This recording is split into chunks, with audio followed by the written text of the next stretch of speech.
Hello, everybody. It's your buddy Cooper, and it's time to talk about the Shadow Realm Tournament. The Shadow Realm Tournament is the 250 character tournament we've been building up to for the past 2 months that is going to be taking place on December 3rd on my Twitch channel and December 4th on my YouTube channel, because YouTube will be day 2 of the tournament. This tournament is going to be the largest tournament I have ever thrown, and it will be the deciding tournament to find out which AI is truly the strongest. Now, since there are so many characters, and since it's going to be taking place inside the Shadow Realm, I have decided to give you guys, the audience, some sort of user participation, and that participation is going to be in the form of voting. For those of you that support a character, your character will receive a better seed or a better placement in the tournament bracket. The better your character's placement, the higher chance they have of fighting weak characters. And if they themselves are a weak character, this might help them avoid fighting the strong characters in the early rounds. So, when you want to vote for your favorite characters, you're only allowed to vote for up to 2, and you must type this in the comment section of this video exactly like this. I vote for blank and blank. Now, obviously, you don't put blank and blank. You put the character you want and the second character you want. You can only vote for up to 2 characters, and the characters you vote for will be automatically put on a list. I have a program set up to do that, and those characters, depending on how many votes they get, will receive a better bracket for the tournament. So, that is your way of helping your favorite characters make it farther in the tournament, because nobody wants to have to start the tournament fighting against Crow or the new villain Dark Knight, which might actually be one of the strongest characters I have ever made. Yes, Dark Knight's deck is completely busted. So, let's go ahead and get in to all 250 characters that will be in this tournament. I'm about to go over all of them right now, give them a deck rating, which is, a little biased, but not too biased. I'm going to give them a deck rating, and the rating will also be based off their past performances in other tournaments. So, without further ado, let's get started with the 250 character roundup. Coming in at number 1, we have my buddy Bones. That's right, Bones is going to be the first character we talk about. He uses a very vanilla zombie deck using cards like Dragon Zombie, Snakehair. His boss monster is easily the Pumpkin. Even though he does have Great Mammoth of Goldvine, it is much harder for him to summon that than Pumpkin, and Pumpkin could have a potential of more attack than his opponent. So, because of Castle of Dark Illusions. So, let me get this through to you guys. Bones, I love him. He's funny, and for some reason, he participates pretty well. I mean, he literally does pretty well in our tournaments. He's even a tournament champion. He won the first ever Duel Monsters tournament. So overall, I'm going to give his deck an actual decent rating based on his past performances. In this series, the only thing you need to be considered decent enough to win the tournament is a full 3 stars. If you're 2.5, you might be able to win, but it'd be super hard. If you're below 2.5 stars, the chances of your character winning, oh, it's so freaking low. The chances of them winning the 250 character tournament with less than 2 stars of a deck, I'm going to have to say it would be a miracle run. But still possible if you guys got them a good seed in the tournament, because maybe all the good characters get knocked out or knock out each other. So, who knows? But Bones is one of those characters that has been very effective in the tournaments, and honestly, I would love to see him go far. The next character we're going to talk about is Bandit Keith. Yep, Bones' boss. Bandit Keith showed up to our tournaments. He's an extremely inconsistent duelist. Sometimes he goes as far as top 4. I've seen this man beat Alito, the Battle and Boxer man, recently, but he has not himself won a tournament. He is pretty good, though. He is pretty good. I would say that his weakness is the fact that he has so many high-level monsters that it breaks up his deck, but he does have ways around that with his field spell, the Mausoleum of the Emperor, but that also makes him lose life points, so he kind of suffers in that way. However, he wins duels very quickly when he does get his cards, and he has the really strong trap card, Metalmorph.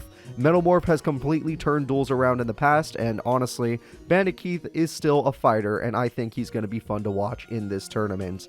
The next character we'll talk about is Esparoba. Esparoba has a deck that can counter a lot of people. Because he runs Jinzo, he actually has the ability to shut down trap cards, and a lot of decks in this tournament are based around trap cards, especially Duel Monsters decks that rely on their Magic Cylinders, their Mirror Forces, their Toriental Tribute. He could take out a lot of decks with just that, but overall his deck's attack power is really low because the monsters in his deck overall don't have a lot of attack points. So Esperoba, a cool guy, he's been okay in the tournaments. He's gotten top 4. He's been to a world tournament before, which is the biggest tournament I throw every now and then. We've only had 3. But he's been to a world tournament before, but he is not a top 16 contender. He loses in the group stage. So overall, I would say Esperoba, a pretty decent duelist, all things considered, but not the best. Next, we're going to talk about Rex Raptor. That's right, the Dino Duelist himself, the original Dino DNA. Rex Raptor has an interesting deck. It's like he's like a beater deck, but the beater cards aren't as good as what they used to be. Because his beater cards have like 1600 attack, and it's like, wait, that's not beater cards. Actually, yeah. In Duelist Kingdom era, that was beater cards. So overall, his Dino deck is kind of mid-power. It used to be high power, but it's mid-power in this tournament. And his spells and traps are okay because he has some of the staples, but overall his performance in tournaments, I think the best he ever did was in the 180 character tournament. He somehow managed to get top 16, which is really impressive. But overall, Rex Raptor, not so likely to win the tournament. But who knows, maybe people will vote for him and get him a good bracket. So looking at the next duelist, we have Raphael. Raphael is probably one of the top 5 worst duelists in this tournament. I'm not even joking. Raphael uses a Guardian deck, and a Guardian deck is useless because the AI in Tag Force 7 don't know how to use Guardian monsters. In fact, the only monster in this deck he knows how to use is Guardian Eidos. Other than that, his deck is completely worthless. He's maybe won like 1 or 2 duels in his entire career, and he does not ever place. So, Raphael, trash duelist, nothing else to say. Moving on, we have Noah. Yes, Noah is going to be in this tournament as well. Noah is Kaiba's brother, technically, I guess. Stepbrother, half-brother, not half, adopted brother, because he's the adopted, but whatever. This is Gozaburo Kaiba's original son who died, and he uses a spirit deck that also has Shinado, the King of the Higher Planes. Overall, he has won some duels in the past, but overall his deck is trash. So I got nothing to say about Noah. He's just a terrible duelist. After that, we have Dark Magician Girl. Yes, Dark Magician Girl. She is a really effective duelist in a lot of the tournaments, even the one we had pretty recently on Thursday. She is a top 4 competitor in many tournaments, but she herself has not won a tournament. She uses a spellcaster deck, and yes, it's all around Dark Magician Girl and all around her cards. So overall, her deck is pretty effective, and honestly, she does have Dark Magician of Chaos, so it's a pretty strong deck. Definitely a contender. The next character we're going to talk about is the Supreme King Jaden. That's right. Jaden with his evil heroes, the only version of Jaden to ever win a tournament. This is a tournament contender. His evil heroes are fast, they're powerful, and they are effective. Honestly, this guy does have a chance of winning the big tournament, but it would still be pretty hard because he can be inconsistent. He has won 1 tournament before, but overall, he still drops games when he really shouldn't have. So, great character, awesome deck. Evil heroes are really fun. If you like evil heroes, I would say vote for this guy, but overall, meh. The next character we're going to talk about is one of the 7 Shadow Riders from GX. It is Abydos III. This guy is easily one of the worst characters in this tournament. Like, Raphael level, easily. He has won more duels than Raphael, I will say. But his deck is basically level 2 zombie monsters built around the trap card, the first sarcophagus, to summon his boss monster, the Spirit of the Pharaoh. So yes, his strongest card has 2500 attack. Overall, his deck is low power. His deck takes a lot of time to get going. And the fact that he just has a bunch of level 2 zombie monsters makes him even worse than Bones. So overall, one of the top 5 worst decks in this AI tournament. Put him in the trash. He's not going to win. I don't care how many people vote for him. He's not going to win. Moving on, we have Kagemaru, the leader of the 7 Shadow Riders. This man is a little bit more consistent. He has been top 4 before, but he has not won a tournament. Basically, his deck is around the 3 Sacred Beasts from GX, which means he has a lot of Fiend monsters, a lot of continuous spell cards, and a lot of continuous trap cards. But they are pretty effective, and his legendary Snipe Hunter has given many duelists some problems. But when it comes to playing against other series like Zexal and Arc 5, he does seem to struggle. So, overall, not the best deck in the world, but not the worst. The next character we're going to talk about is Kaiba Man. Yes, the guy who showed up in Season 1 of GX to duel Jaden out of his misery. Basically, Kaiba Man is a Kaiba deck, but he uses the Ritual Monster Paladin of White Dragon. His deck is pretty funny. He has Kaiba Man himself to help him summon Blue Eyes. So a high power, decent speed deck. Overall pretty good, but his spell trap card support isn't as good as the original Kaiba. So overall, I would say he's an okay duelist, but not the best. Has never really qualified or even been top 4 for anything. Moving on to our next competitor, we have another one of the 7 Shadow Riders. That would be Tanya. Tanya is our muscle Amazonas lady that I do like because I used Amazonas cards myself. Amazonas cards for her, she got a buff thanks to Amazonas Queen being in existence, so Tanya is a pretty damn good duelist. Honestly, her Amazonas cards can be pretty brutal, and she has won a tournament in the past, so I would say she is a tournament contender, despite the fact that Amazonas cards do somehow get countered by some Zexal decks. So, moving on, we're going to get into Arcana. Yes, Arcana, one of the rare hunters that worked in Duel Monsters. He uses a Dark Magician deck, which is a deck built around Dark Magician cards, Dark Magician support cards, and pretty good spells and traps. Overall, he's one of the better rare hunters, but that's not saying much because the rare hunters usually get their butts kicked. I think his best placement has ever been top 8, which is fine, but not great when it comes to a 250 character tournament. So, overall, I'm going to say that he is going to be a pretty weak deck, but does have the potential of knocking out some characters. The next character we're going to talk about is Serenity Wheeler. Now, this character is definitely one of the top 10 worst characters I've ever created. She's not top 5, she's top 10 probably. Her deck is basically a lady deck. She has a bunch of lady monsters, and her boss monster is Saint Joan. Her ace is Goddess with a third eye. Her boss monster is Saint Joan. So overall, her deck is really weak, but she does have some ways of winning. She does have burn cards, she does have stallish cards, but most of the time she's just about summoning these weak lady monsters. Though she does have a really rare DD Warrior Lady, which is a really good card. Overall, still one of the top 10 worst decks. I don't got much to say about her. The next deck coming up will be Strings of the Rare Hunters. So Strings of the Rare Hunters is a very interesting guy. Strings has a jam deck, a revival jam deck. And with this deck, he has his boss monster, the Humanoid Worm Slime, but he also has Slifer the Sky Dragon, which he is the most consistent person to summon a Slifer the Sky Dragon in any of my AI tournaments. It's kind of weird. Overall, I would say his deck is ass, especially in terms of a 250 character tournament, but he's not one of the top 10 worst. He is definitely a usable deck that will get at least one win in the tournament, but will probably lose if he gets a bad matchup. Still a fun character, but not that good. The next character appearing in the tournament is Gozaburo Kaiba. Gozaburo Kaiba, Kaiba's dad, is a very interesting man because he uses Exodia Necros. And with his Exodia Necros deck, he has a lot of monsters that are based around chess. Anything with Queen, King, Knight, or Rook in the name. In fact, he actually has won a few duels. He's only been, I think, as high as top 16.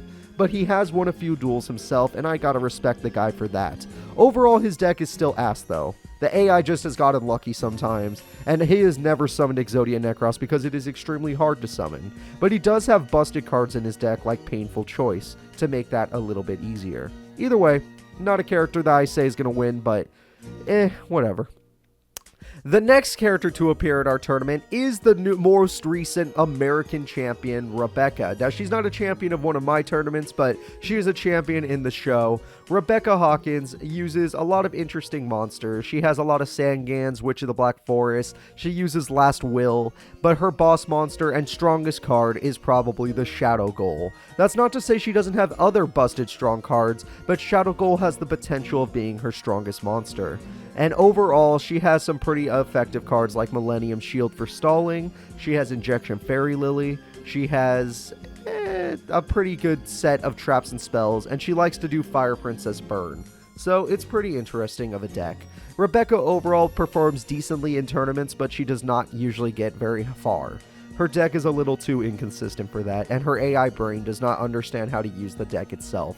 So overall, I'm going to say Rebecca, meh, not very good, probably not going to win the tournament, but she has potential of going decently far.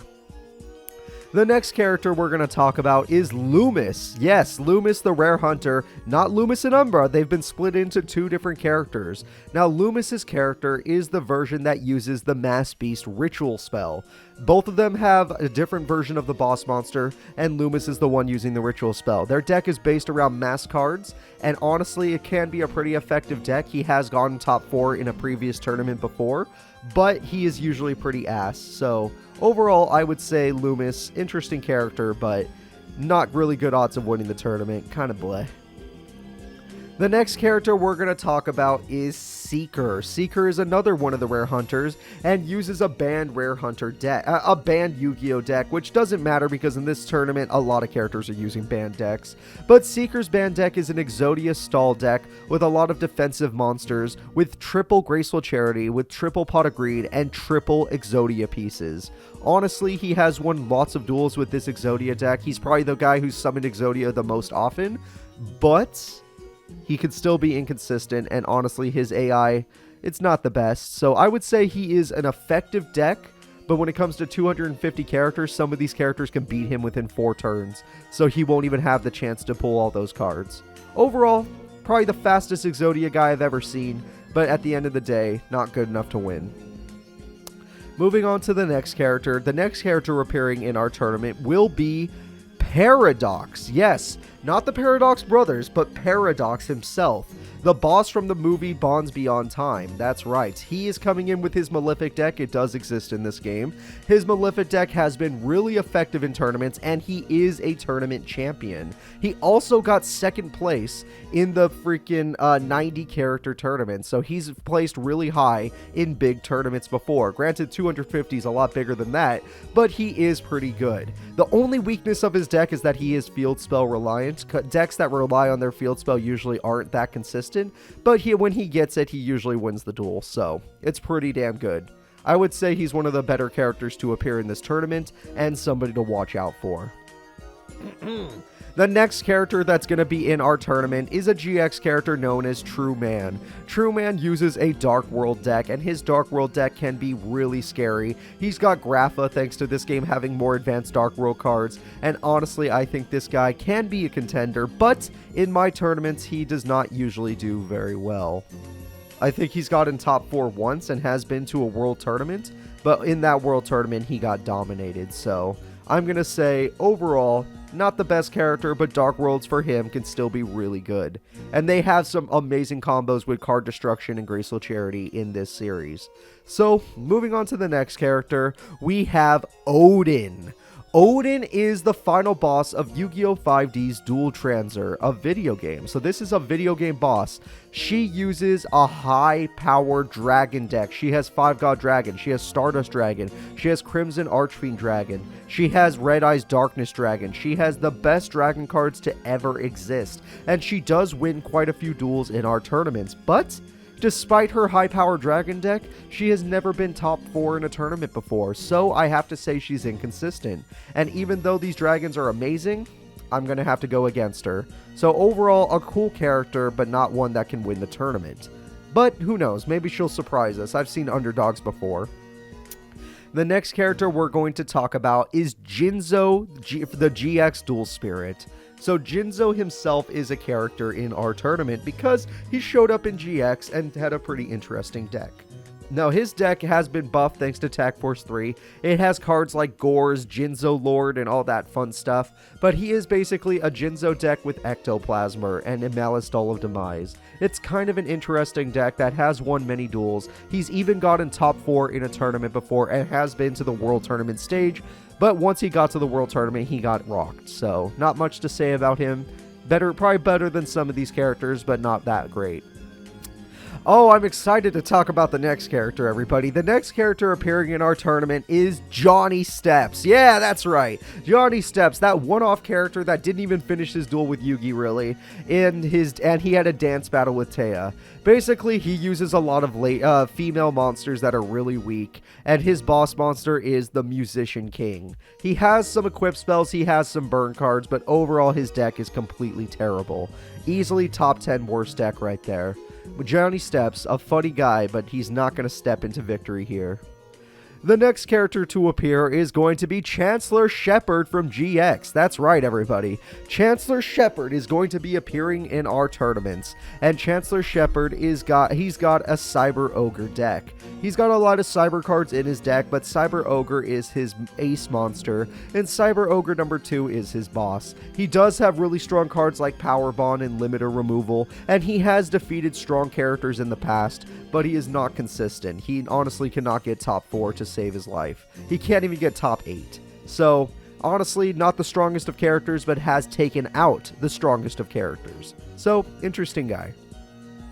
The next character to appear is going to be Yasmin from GX. Yasmin is the Gravekeeper's Assailant dual spirit. She is a dual spirit just like Jinzo, and she uses a Gravekeeper's deck, but sadly her Gravekeeper's deck is pretty weak. Her boss monster is Gravekeeper's Chief, and she is really field spell reliant. Without Necro Valley, she gets her butt kicked. Overall, she still wins duels. She's been top 4. She's been to a world tournament. She has had some good duels, but she has never been top 2. Overall, she did terrible in the world tournament stage. I would say not one of the best characters, but can still duel pretty effectively if she gets her field spell. The next character we're going to talk about is a pet peeve of mine. His name is Panic. Panic is a character that I created as a joke because I thought his deck was terrible, and yet he has defeated Zexal characters, he has defeated some of the better characters. Granted, his tournament record is still terrible, he doesn't even get top 16, this guy is horrible, like he is supposed to be, but for some reason he does knock out characters he really should not knock out. His boss monster is the King of Yami-Makai, and most of his cards are focused around defense. If it wasn't for King of Yami-Makai, his entire deck would be considered terrible. In fact, he unironically runs cards like Dark Chimera, a level 5 monster, tribute monster that has 1610 attack. But he has one duel, so I can't give him the worst record. He's not top 5 worst duelist, even though he should be. I don't know how his AI is working that well, but overall, what a weird guy. The next character we're going to be talking about is Crump, one of the big 5. Yes, one of the big 5 from Yu-Gi-Oh! Duel Monsters. Crump has an interesting deck because it is based around penguins. And his penguin deck is pretty effective because it has a lot of flip effects. He uses Umikura to buff all of his water monsters. He's not afraid to use cards like Bolt Penguin and Flying Penguin. And his greatest monster is a newer card, thanks to this game being TAC Force 7, the Great Emperor Penguin. So, overall, Crump is a really interesting character. He has performed decently in the few tournaments he has been in, including being he's been top 8, almost top 4, only losing to Bones. But overall, I would say not the best character. Fun guy to watch, though. The next character that's going to be participating in our Shadow Realm tournament is going to be Vivian Wong, the character that showed up for that weird tournament that Kaiba threw, the Grand Prix or whatever.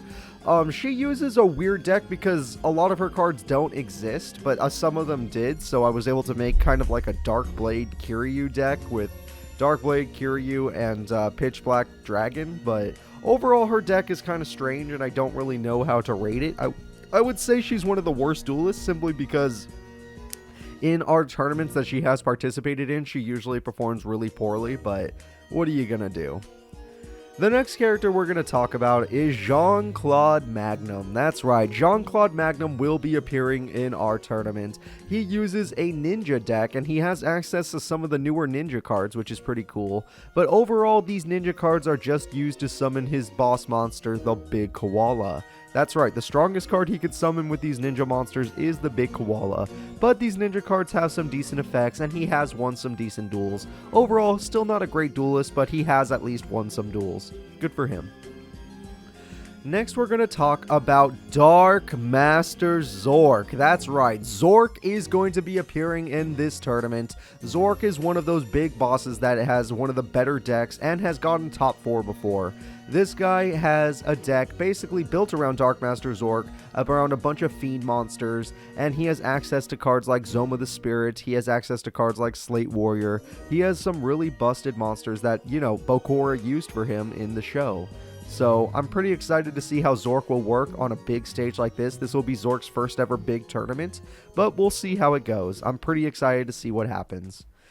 The next character we're going to talk about is, in my opinion, the 5th strongest AI in all of our tournament's history. That's right, we're talking about Yami Goddamn Yugi, also known as Atem. This man has one of the strongest decks in this game, one of the most consistent records in this game. He is a multiple-time champion, his best record being he won the 90 character tournament, a ginormous tournament, the first ever big tournament I had thrown. But since then, he has lost to a lot of other characters, Zexal characters, some Arc 5 characters, and some 5Ds characters. But overall, his consistent record shows that he is one of the best duelists in this series. And his deck is basically a Chaos Spellcaster deck, because it's all around summoning Blackluster Soldier with his Spellcaster monsters being Dark and Light. His deck is super consistent, super strong, and very scary to watch. In fact, he has been given the name the King of Destiny draws because every draw he makes is a Destiny draw, and he has access to the best staples from Duel Monsters era. So, overall, Yami Yugi is a beast and a terrifying guy. Easily the 5th strongest character to ever appear in our tournaments, and I can't wait to see how he does on this grand stage. In fact, the last big tournament we threw was the 200 character tournament, and that tournament, he got 2nd place. That's pretty freaking crazy if you ask me. So, moving on to the next character, we have Seto Kaiba. Seto Kaiba himself is a pretty inconsistent duelist. He has a lot of great beater cards, some interesting spell trap card support, and he has access to his legendary Blue Eyes White Dragon, Maiden with Blue Eyes. He's got Chaos Emperor Dragon now, which is a buff I've given him. But overall, his record is not very good. He has won a tournament in a miracle run. I watched him win a tournament against all these 5Ds characters, and it was pretty crazy. And honestly, one of the better tournaments to watch on the channel. But his deck can be kind of inconsistent. He doesn't usually perform that well. Overall, though, since he is a tournament winner, I will give him a better record than I should. And honestly, he is a pretty damn good character. So, moving on to the next character is my favorite Yu-Gi-Oh character to ever appear in anything. It's Joey Goddamn Wheeler. And the reason why he's my favorite is because I love his warrior monsters, I love his Red Eyes cards, I love everything about him. Time Wizard, Thousand Dragon, Flame Swordsman, I love it. But he is a terrible duelist. This man has gotten top 2 twice. He lost the first time he ever got to the finals to Yami Merrick, and the second time to Yami Yugi. So he's lost to some really good duelists, but overall his deck is way too inconsistent because he relies on luck-based cards. And this game truly allows him to have luck because it is a real 50-50, and he usually loses because he's not actually Joey, he's an AI, so he doesn't have that Joey luck that he needs. But that's not to say that he hasn't won duels. He's defeated Kaiba multiple times in my AI tournaments, but overall, his inconsistencies have cost him. So I love you, Joey, but you're not the best. The next character we're going to talk about is Ashizu Ishtar. This lady is one of the strongest female duelists to ever appear in my tournament. She's won 2 tournaments in the past, and she won the biggest Kaiba Corp Conquest tournament, one of the biggest Duel Monsters tournaments I've ever thrown. Honestly, she is super consistent. She's been to the World Tournament as the first seed. She's taken out Yami Yugi before with her Gravekeeper deck, and she will be using that Gravekeeper deck in this tournament with her boss monsters Gravekeeper Visionary. It's going to be a very interesting time watching her duel. She is a little field spell reliant. Without her field spell, her deck is kind of trash, but when she gets her field spell, she knocks out the best of the best duelists, so it's a really interesting deck to watch. The next character we're going to talk about is a recent champion. It's My Valentine. That's right, My Valentine and her Harpies, and the winner of the Pyramid of Light tournament. So, My Valentine is a very interesting character. She has a lot of Harpy ladies, and she can use some of them effectively sometimes. She has won a tournament. She is one of the fastest decks. She usually wins duels within 4 to 6 turns. Honestly, it's super consistent. But the only weakness is the AI was not programmed properly for spell cards, and that's why most of the time she uses Elegant Egotist on main phase 2. It's honestly disgusting to watch when she does that because she could have been winning duels on turn 2 and 4, but overall she is still a really good duelist, and honestly she is a champion, so I have to put respect on her name. The next duelist that we're going to talk about is Little Yugi. That's right, Yugi Muto. Yugi Muto is the Prince of Games. This man is, in the show, the only guy that really beat Yami Yugi other than like Raphael. And honestly, I am very, very excited to see him duel in this tournament. He's been top 4 multiple times. He's been to multiple world tournaments, but he does not perform that well in the world tournament stage. His deck is basically Silent Swordsmen, Silent Magicians with Magician support. He has a lot of spellcasters, but his boss would easily be the Silent Magician level 8. So his deck had to be a lot different from Yami Yugi's because Yami Yugi kind of stole his deck and the Egyptian God cards. And he was like, oh, I got to take you out now because, you know, you got to go back to your reality and you must be defeated. And Little Yugi did just that. He defeated the King of Games. We call him the Prince of Games just because I like that name for him. It's a nice name. And honestly, he is a pretty good duelist. But overall, he's never won a tournament. His deck can be good. He has great staples. He has great monsters. But he could fall apart because his AI kind of sucks. So overall, we'll see what happens. I'm excited to see him. The next character we're going to talk about is Taya Gardner. Now, this character is one of those miracle duelists. Taya Gardner has not only been to the World Tournament, she barely qualified for it, but she's actually made it past group stage and made it to the final stage of group tournament, which is top 16 of the world. In Season 3, she made it to top 16 of the world, only losing to the character that won the entire tournament. So, it's kind of crazy. Sure, her deck is a little inconsistent. It's a bunch of spellcasters and fairies with equip spells to make them stronger, but for some reason it kind of works. Like, I don't know how, but she uses these light fairies and like dark spellcasters. She puts them together and she is a decent duelist. She has made it pretty far in the World Tournament, so I gotta put respect on her name. But overall, she is still not a tournament champion, so we'll see how she does in the Shadow Realm. The next character we're going to talk about is easily a top 10 worst duelist. It's Tristan Taylor. This man has a lot of interesting cards. He uses Swamp Battle Guard, Lava Battle Guard, Machine King. He has access to Robario, Super Robo Lady, and all that fun stuff.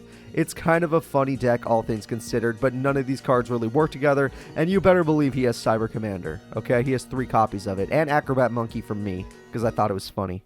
But overall, he's a terrible duelist. The next duelist we're going to talk about is Grandpa, the original good duelist and the original Heart of the Cards Destiny Draw King.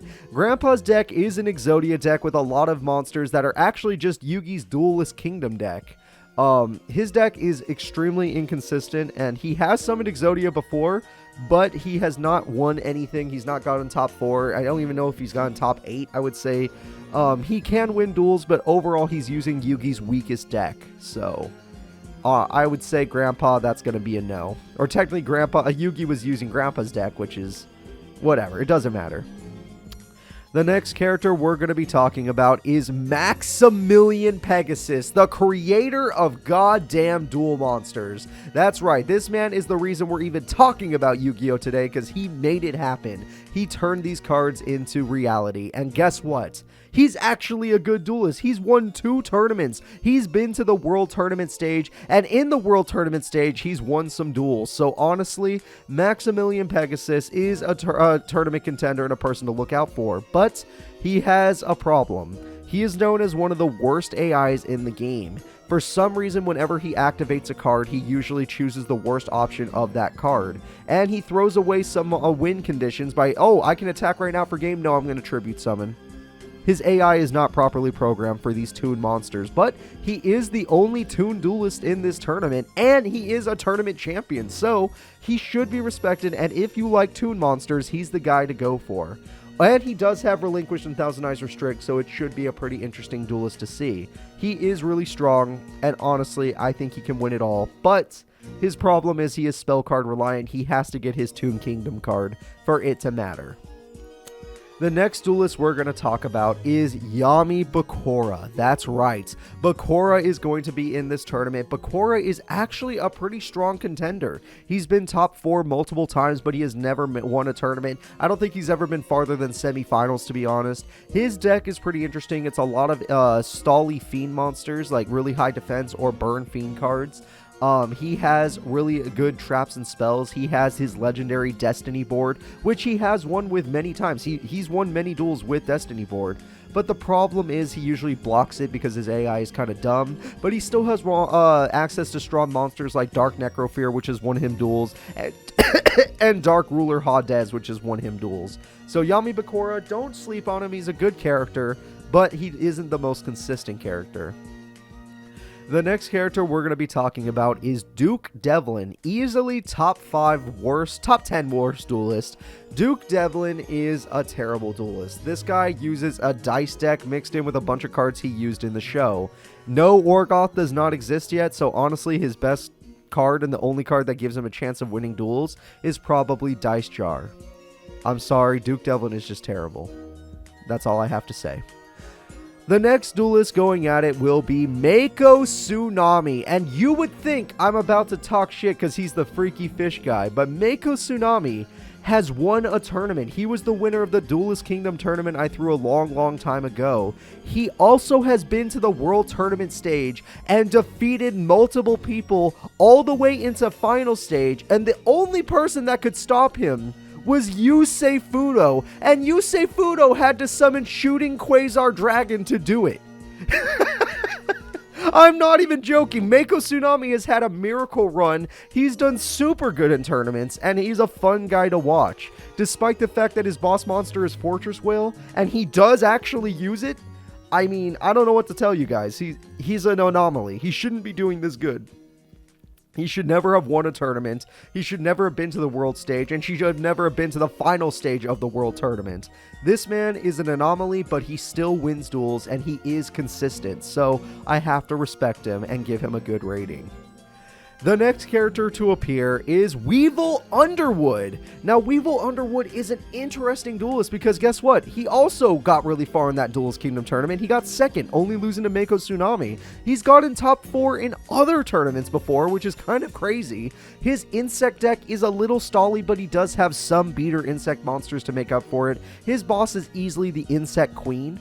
The rest of his cards are kind of just meh. Overall, Weevil Underwood has defeated some of the best duelists. I don't know how, but he's done it. But he's also lost to some of the worst duelists. He's kind of an inconsistent character. And being inconsistent can cost you in these AI tournaments. Especially in a 250 character tournament where consistency is king. Because you have to win so many duels to become the #1 duelist of this tournament. So, overall, I'm surprised with him. He's been top 4. I gotta respect that. But he's not that good. The next character we're going to talk about is Merrick Ishtar. Now, we're not talking about his evil alter ego. We're talking about Merrick Ishtar. And Merrick Ishtar uses an Anubis deck.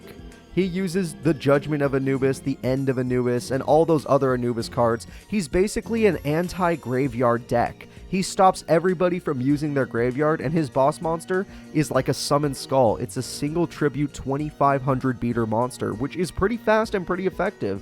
And because he locks down the graveyard, he counters some of the best decks in this game. So overall, he's been a top 4 competitor. He's been to a world tournament before, but he's not that consistent. He's not that consistent. However, his ability to shut down other people's decks is pretty good. The next character we're going to talk about is Yami Merrick. This man is super interesting to watch. This guy, he uses the Winged Dragon of Ra, and every time he uses it, he loses a duel. But that doesn't mean you have to disrespect him because he won the first ever Battle City tournament. He also has gotten top 4 in so many tournaments that he's become a consistent name. People always remember Yami Merrick and they love watching him. He basically is a burn deck. He's probably one of the best burn decks we've ever seen. He is a burn deck that has won tournaments. He uses super annoying cards like Nightmare Wheel. He uses Secret Barrel. He uses Lava Golem.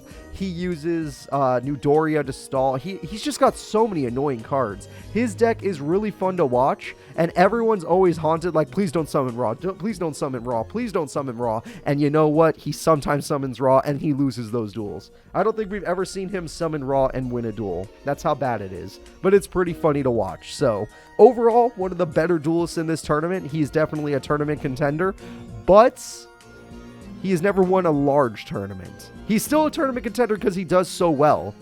And he's done well in huge tournaments too. I think in the 180 character tournament, he was a top 16 competitor, but so was Rex Raptor. But overall, he's really good. The next duelist that we're going to talk about is Odeon. Yeah, Odeon using his Trap Monster deck and Mystical Beast of Circuit. Yeah, Odeon is going to be in this tournament. His deck is pretty consistent. He actually has gotten top 4. He hasn't won a tournament yet, but he's done really well in tournaments. His Trap Monster deck does counter some people's decks, and honestly, he's got an easy access to Raw. And he summoned Raw multiple times in our tournaments. But overall, he does lose duels every now and then, and he gets super hard countered by people with Spell Trap Card Destruction and by Jinzo, people that run Jinzo. So, great duelist, but has sucked before, so not much I can say. The next duelist we're going to talk about is Para. That's right, Para of the Paradox Brothers. Now, Para is going to be using one of the decks. Honestly, I think he's going to be using, I can't remember actually. It's either Labyrinth Tank or Labyrinth Wall. Either way, whatever the deck is, he's not that good of a duelist, but he has performed decently in tournaments, getting up to top 8 in tournaments. And when Para and Dox were mixed together for the Return to Duelist Kingdom tournament, they won that tournament. So I would say because their Gate Guardian pieces are so effective and so annoying to deal with, they can win duels, but they're not going to win the tournament. Moving on to Dox, I have the same exact thing to say. Because of their effective tribute monsters like Kaizijin, Song of the Thunder, and Suijin, they can win duels, but they're not consistent enough, so I'm going to have to say no. The next duelist I'm going to have to talk about is going to be Ken Yu. That's right, everybody. Ken Yu is the character. He is the only page 3 AI character I've ever teamed up with, and I did that in Tag Force 3. He uses the Mushroom Man deck, and he is one of the worst duelists to ever appear in AI tournaments. Everybody always hopes that Ken Yu is going to win because they love him for some reason. Like I do too. I don't know why. He uses Mushroom Man number 2, he uses Amoeba, and his entire deck is about giving his cards to his opponent, and then healing or burning because of it. This man unironically uses Griggle. Okay? He put Mushroom Man in his deck. And honestly, I have nothing good to say about him. He was my partner, and I beat his story in Tag Force 3, and I love him, and I will always root for him when it's his time to shine. But he always loses those duels, and all my hopes and dreams go away, so not much else to say about that. The next character we're going to talk about is Simon, a page 3 Tag Force original character. Simon, just like Ken Yu, he's a Tag Force original character, has an actual better deck and has not performed too well in tournaments because he hasn't been in that many. All the Tag Force original characters have not been in that many tournaments, but he has not performed that well. But his deck is actually pretty effective, and his boss monster is the Swordsman Revealing Light. His deck is about popping, bouncing, and weakening monsters while buffing his own. It's kind of an interesting deck, but overall he doesn't perform that well. After that, we're going to talk about Jamie. Now, Jamie is a very interesting character for page 3 because he uses a deck that no one else does. He uses a deck called Infernoids. Now, I don't know anything about Infernoids, but all I do know is that he has won duels with this deck. So, Infernoids, everybody. If you like Infernoids, then go for Jamie. The next deck we're going to talk about is Seun the Real Estate Agent. Now, Seun is a very interesting guy because he has a lot of the best cards in existence, and they are all based around the Dark Creator. He has Cyber Dragon, he has Caius, he has Chaos Sorcerer. He's got a lot of really strong cards, but he hasn't won a tournament, and honestly, I don't really know why. I don't know why his deck, fails him. It's kind of sad. But the Dark Creator is his boss and interesting to watch. The next character we're going to talk about is Anka. And now Anka is an interesting character because she uses DD Warrior Lady, DD Warrior, DD Assailant, and her boss monster is Gores. So she has all of these DD monsters, and she has actually been to the World Tournament stage before where she was effectively wrecked. She made it to World Tournament stage and got wrecked, and honestly her deck is pretty fun to watch, but overall, not that great. She's probably one of the better page 3 characters, but she's not that great. The next character we're going to talk about is Natalie. Now, Natalie is an interesting duelist because she has her own deck that nobody else uses. She uses something called Spiritual... what the hell? Spiritual Beasts and Ritual Beasts. They're like fusion monsters, even though they have Ritual in the name. I don't know anything about these cards, but she uses Ritual Beasts and Spiritual Beasts. For people at home that understand what I'm talking about, good. You can vote for her if you want to. In tournament, she does okay, but she's been top 8 at best. The next character we're going to talk about is Odelia. Now, Odelia is a straight up burn deck. Her entire deck is just burn, burn, burn. And honestly, it has won some duels in tournaments, but overall, she just loses. So, Odelia, Tag Force character. Most of the Tag Force original characters suck. I'll point out the ones that don't. Odelia sucks, but she does have a burn deck if you like that. The next character to talk about is Reyna. Now, Reyna is pretty interesting because she uses a Endymion the Master Magician? What the hell? I don't know anything about this. Okay, she uses a spell counter deck, basically. Her deck is all about building spell counters, and she has very powerful magician cards like Gemini Elf, Neo the Magic Swordsman, Defender, and Breaker. She's got some interesting spell cards, but I don't really remember her doing better than top 16, so interesting, but nothing to talk about. The next character is Bright. Now, Bright is another burn deck, but this is not like the other burn deck. Bright uses a no-monster burn deck. Alright? Did you hear me? She has, Lava Golem, but, she can't summon a monster. She can't summon a monster. Her entire deck is spell and trap burn cards, and she has Lava Golem. That's it. The next character we're going to be talking about is Ida. Now, Ida is a straight-up spirit deck. Ida uses spirit monsters, and their boss monster is Yamada Dragon. It's kind of interesting. The AI does somehow know how to use spirit monsters okay. Not very well. I'd probably say Ida's best card is Tsukiyomi, but other than that, it's just a meh deck. The next character we're going to talk about is Reyna, but Reyna with an E, not an A. So Reyna uses an interesting zombie deck. She has a really powerful Red Eyes Zombie Dragon deck, using cards like Vampire Lord and Zombie Master, Pyramid Turtle, Paladin of the Cursed Dragon, stuff like that. She is a Zombie World deck, basically. And yes, she has 3 copies of Zombie World and 2 Terraforming, so she has performed well in tournaments, but she's never been top 4.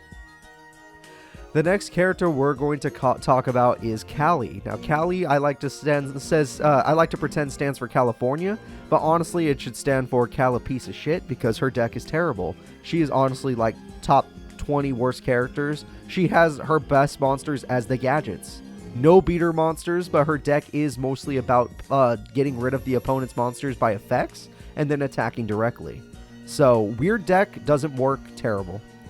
The next character we're going to talk about is Moses. Now, Moses is an interesting character because he actually has been to the World Tournament before. He was the 4th seed and barely qualified, but his Worm deck has done work before, so I have to say this is one of those characters that has performed better, at least for Tag Force original characters. So, do with that as you will. The next character we're going to talk about is Walter. Walter is another page 3 character that uses terrible, terrible cards. He uses a warrior deck where his strongest card is I don't know, it's just random warriors. There's not, I don't even know. It's weird. I think Silver Sentinel is his best card, and I don't even know what that is. He's a weird guy. All right, terrible deck. Moving on. The next character we're going to talk about is Sarah, and Sarah uses a pretty decent deck, all things considered. She uses the King of the Beasts, and it's a beast monster deck. And honestly, compared to the rest of her cards, I would say this deck is pretty decent in terms of a Tag Force original character. She even has Chumley's legendary card, Rock Sunrise, so that's pretty good. Overall, pretty good. The next characters we are going to be moving into are GX characters, and guys, these characters have copies of themselves, so get ready. The first character you can vote for is Jaden Yuki using his Elemental Hero deck. So this is early Season 1 Jaden Yuki, with his boss monster being Elemental Hero Shining Flare Wingman. Overall, this deck has gotten top 4 before, so it's actually one of his better decks. The second Jaden we're going to talk about is Jaden from Season 2 and 3, where he's a little bit more pissed off. He's a lot more jaded by the world. He uses his Neos deck, and this is easily the worst version of Jaden. His Neos deck is super inconsistent. The AI does not know how to use it. This man has lost to Abydos the Third. That's how bad he is. He's still probably better than Abydos. He's been farther than Abydos, but he lost to Abydos in a 1v1. So, terrible deck. Terrible Jaden. The next Jaden we're going to talk about is Jaden and his manga deck. That's right, manga Jaden and his Masked Heroes. Masked Hero Jaden has gotten top 4 in multiple tournaments, but unlike Supreme King Jaden, he's never won a tournament himself. I would say this is the second best version of Jaden, since Evil Hero Jaden, Supreme King Jaden has won tournaments. But his Masked Hero deck is super fast, super consistent, and most of the times that we see it, it gets top 4. So, very interesting version of Jaden. The next character we're going to talk about is probably the 4th strongest character to ever exist. This is Alexis Rhodes using her Cyber Blader deck. That's right. I know it sounds crazy, but this lady has won the Season 3 World Tournament. She is a World Tournament champion. She won one of the most recent biggest tournament I've thrown, which is the World Tournament. So that's why I would say she is the 4th strongest AI. She's also won multiple tournaments before that. She won the representative tournament to get her in there. She's won the Return to Duel Academy tournament. So she's a multiple time champion and the World Tournament champion. So overall, easily 4th best character in the game. And honestly, her deck is really interesting because she has Cyberblader. She uses Double Passé. It's how she won the tournament. She unironically uses Cyber Tutu, a Totally Cyber Prima, Blade Skater, Marauding Captain Lockdown, Command Knight Lockdown, and she's made it work. So overall, best character. Very fun to watch. I love her. The next character we're going to talk about is Cyber Angel Alexis Rhodes. Now, this Alexis Rhodes is also a champion. She won a tournament with her Cyber Angel deck in a Tag Force 3 tournament. And honestly, it's pretty effective. It usually gets around top 8 in, mixed series tournaments, but overall, a really strong deck as well. Her Cyber Angel Dakini is her boss monster. It lets your opponent pick a monster that they must pop on their side of the field, and it does piercing damage, so it's a pretty effective monster. The next character we're going to talk about is Chaz Princeton. Chaz, using his Armed Dragon deck, is a champion. He's won one tournament. He was the representative tournament champion for Season 2 of GX, or was it Season 1? I don't remember. Either way, he was the representative tournament champion. He's been to a World Tournament stage. He didn't perform that well on the World Tournament stage, but overall, he's won a tournament. He is a good character, and in one of the most recent tournaments, the Tournament of Darkness, he's gotten like top 8, top 4, top 8. No, it was top 4. Holy crap! Yeah, no, he did really good. So he's a pretty effective duelist. After that, we're going to talk about Obelisk Blue Chaz. He's dressed up in blue. He's using his VWXYZ Dragon Catapult Cannon deck. Terrible. Inconsistent as hell. He's been top 8 before in a GX tournament, but other than that, terrible. Just terrible. The next character we are going to talk about is Mad Lad Chaz. That's right, everybody. The Mad Lad is here. Mad Lad Chaz uses a Light and Darkness Dragon. This is manga Chaz. This is the deck he used in the manga. Sadly, most of the monsters he's used in the manga did not exist, but there was already a pre-made deck in Tag Force 3 that I could use for him, so that's the deck we're using. His Light and Darkness Dragon deck has been extremely consistent, and he has gotten top 8, top 4, and now, after last week's tournament, top 2. he got second place. So a very interesting deck. Light and Darkness Dragon is super annoying to deal with and very fun to watch. Overall, great character. Great character. The next character we're going to talk about is Bastion Misawa. Now, this man has won a tournament before. This man has consistently gone top 4 before, but he has also consistently lost to some of the worst characters because Tag Force 7 AI is terrible. His Tag Force 7 AI is just not that good. He uses really strong monsters like Litmus Doom Swordsman, Hydrogeddon, Oxygeddon. He has a Hionzaru Carboneddon. He has some really good cards. He just sucks himself, and he never summons water. Well, actually, he has summoned Water Dragon. It's just not that consistent. Overall, Bastion Misawa, he is a tournament champion, but it's just meh. He's just a meh champion, honestly. And when it comes to inter-series tournaments, it's not that great. So, we'll see. The next duelist we have to talk about is a multiple-time champion and one of the most strong duelists in this series. His name is Zane Truesdale, and this is him, Duel Academy Cyber Dragon Zane. This guy is the fastest duelist we've ever seen. He's won duels multiple times on turn 2 with his Future Fusion Overload Fusion combo. This guy is entirely, he's an entirely different monster.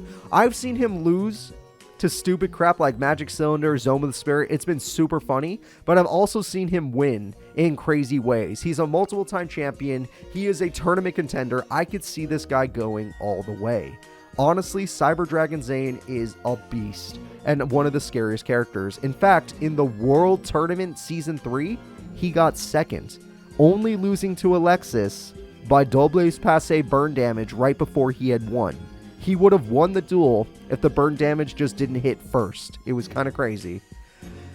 Next, we're going to talk about Hail Kaiser Zane, Cyber Dark Zane. This guy is a tournament winner and has amazing AI in Tag Force 3. In Tag Force 7, he has actually gotten top 4, so I have to say he's not the worst, but he is not the most consistent either. So I'm sadly going to have to rate him a little lower. Even though his deck is amazing in Tag Force 3, it's not that great in Tag Force 7. What are you going to do? Sometimes the world just makes fun of you. So, sorry Zane, you're awesome. Your Cyber Dark cards are actually pretty good in this game in Tag Force 3 specifically, but in Tag Force 7, I don't give you good odds. The next character we have to talk about is Zane's little brother, Cyrus. Yes, Cyrus Truesdale is going to be in this tournament. He uses a Roid deck, and his Roid deck, I hate to say it because I don't really like Cyrus that much, has gotten top 4 multiple times, and he's been to the World Tournament stage where he was destroyed. He gets destroyed in the World Tournament stage, but he is taking games off of some of the best duelists in the game, but he loses to some of the worst duelists in the game. So, what does that mean? Inconsistent. Even though he can make it to top 4, inconsistent. Overall, Cyrus Truesdale, if you like Roids, he's the only one you can go for, and honestly, he is a pretty interesting character to watch, but not that great. Alright everybody, this next character we have to talk about is actually a really special character. Her name is Blair Flanagan. Blair Flanagan is a character that showed up at Duel Academy at like 5 years old. I'm making a joke, obviously. At like 5 years old and almost beat Jaden in a duel with her Maiden in Love deck. Well, I'm not giving her that deck. I'm giving her her Tag Force Lightsworn deck. And for this tournament, I'm giving her her 3 Judgment Dragons. That's right. This is going to be Unchained Blair Flanagan, the strongest duelist we've ever seen. I'm not joking. She is the winner of the first ever tournament I threw. Guys, she was the first. She was the very first champion we had ever seen. Honestly, she's won other tournaments as well, and she's gotten top 4 consistently. But her deck has fallen apart on her in some of these inter-series duels because she's lost to Zexal characters with some counter cards. She's lost to Grave Lockdown. She's lost to a Fiendish Chain, Bottomless Trap Hole, all that fun stuff. But now she has her triple Judgment Dragon. So I'm hoping to see her duel effectively. I'm hoping to see her duel at her best. And honestly, I'm very excited to see her in this tournament. She's one of the best duelists that we have. Lightsworn decks are pretty damn busted. The next character we are going to talk about is also a champion. It's Tyranno Hasselberry. Tyranno Hasselberry is the Dino DNA, man. He's got some of the strongest dinos, some of the strongest beaters, and he has the field spell Jurassic World to make them even better. This man is a super high damage Oonga Boonga deck. He doesn't really have tactical cards. He's just, I'm going to hit you hard and harder and harder. His deck is so strong that it won a tournament with attack points alone. And he has like Dark Triceratops for piercing damage, so he could stop people that try to stall him out. It's very interesting. He's a very fun duelist to watch. Overall, he has won one tournament, but he's not the most consistent character. I'd say his most consistency is top 8, but he has won a tournament, so I have to respect him. And I love dinosaurs, so that's even better. The next character we have to talk about is a multiple-time champion, Aster Goddamn Phoenix. Aster Phoenix is one of the most interesting characters because in Tag Force 3, he is a menace. Easily top 4 all the time, and he wins tournaments consistently. In fact, both of his wins come from that game. But overall, when it comes to Tag Force 7, his AI just isn't quite as good, even when it uses the same exact deck. That's not to say that he's bad, though. He still performs really well, tap 8 easily. So Aster Phoenix with his Destiny Hero deck and his boss monster Destiny and Dragoon is going to be in this tournament, and if he pulls off that boss monster consistently, at least as consistently as he does in Tag Force 3, nobody's going to be able to stop him. He is a menace. The next character we're going to talk about is a character I teamed up with in Tag Force 2 story mode. It's Jesse Anderson. This man uses a Rainbow Dragon Crystal Beast deck, and I don't understand. Sometimes this guy pops off super hard, taking out some of the best duelists and making people lose all their money in the fake bets that we do on Twitch. But he's one of the worst duelists in the game. He's one of the most inconsistent duelists in the game. I love watching his deck because it can be really interesting, and in the show, his deck is hilarious because all of his duel spirits have dumb voices, which I love. Like, one of them is Arnold Schwarzenegger, one of them is freaking Christopher Lloyd. It's so funny. But overall, his deck is just not that good in AI tournaments. He has gotten top 4 before in Tag Force 2, but overall, he's not that good.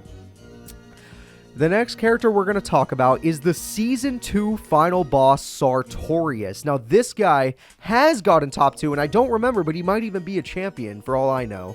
Sartorius is an interesting character. He uses an Arcana Force deck, which is basically him using a luck deck, because every one of his cards needs a coin flip. Granted, he has a field spell that makes up for that, and he has second coin toss to help with that, but overall, his deck is based around luck, and his Arcana Force cards have unbelievably busted effects both ways. One is busted for you, and one is busted for your opponent, making them making it even easier for them to defeat you. Overall, his deck is inconsistent, but he has been top 2, so I can't say anything. He's still a pretty good duelist. Fun to watch because his bullshit cards. We'll see what happens. The next character we have to talk about is Serena. Now, Serena is an interesting character because she uses a mirror deck. Her boss monster is the Load of Darkness. It's Dark Creator in the show, but it's Load of Darkness in the game because they had to change the name because the Dark Creator became a different card. Her boss monster is pretty effective. She actually has gotten top 8 pretty consistently. It's kind of weird. She uses annoying cards like Reflect Bounder, and she has access to all the Monarch cards. So she has some pretty good Monarch monsters in her deck. A very fun deck to watch, honestly, but she's probably not going to win the tournament. Her deck's not that good.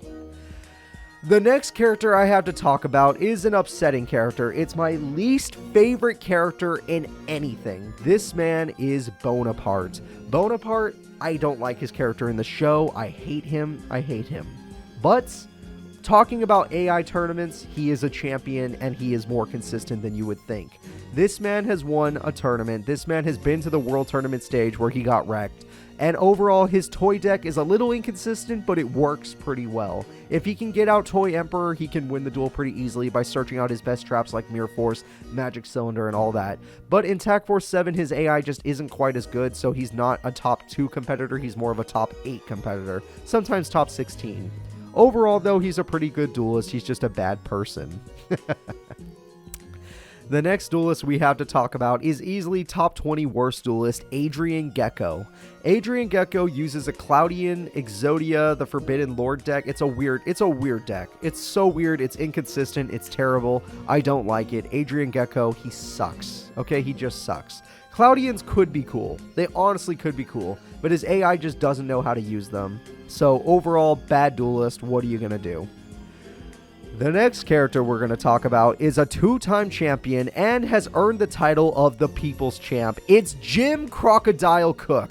This man is actually a pretty fun character to watch because he uses fossil fusion. And in a recent tournament, we got to see him summon his boss monster, Skullgios. Basically a T-Rex, but in bone form. It's really fun to watch. In fossil form. It's really fun to watch. His deck is a rock deck, basically, with some burn strategies, some remove from play strategies, and some pretty good effects. Honestly, he's a really fun character to watch. He has won 2 tournaments. The first time he ever won a tournament, the reason we call him the People's Champ is because it was a miracle run where every duel he had to make a crazy comeback, and he was like, oh, he's going to lose in top 32. Nope, he barely passed. Oh, he's going to lose in top 16. Nope, he barely squeezed through. He's going to lose in top 8. Nope, he barely did it. He's going to lose in top 4. Nope, he barely did it. And he's going to lose in the finals. Nope, he barely clutched it. He literally went from, oh my god, that was one of my favorite tournaments. Like, that was a great tournament to watch. It was so much fun. Overall, Jim Crocodile Cook, great duelist, very consistent, but when it comes to inter-series tournaments with other characters, Zexal, Arc 5, Duel Monsters, he does struggle a lot more. So we'll see how he does in this one, but he is a contender.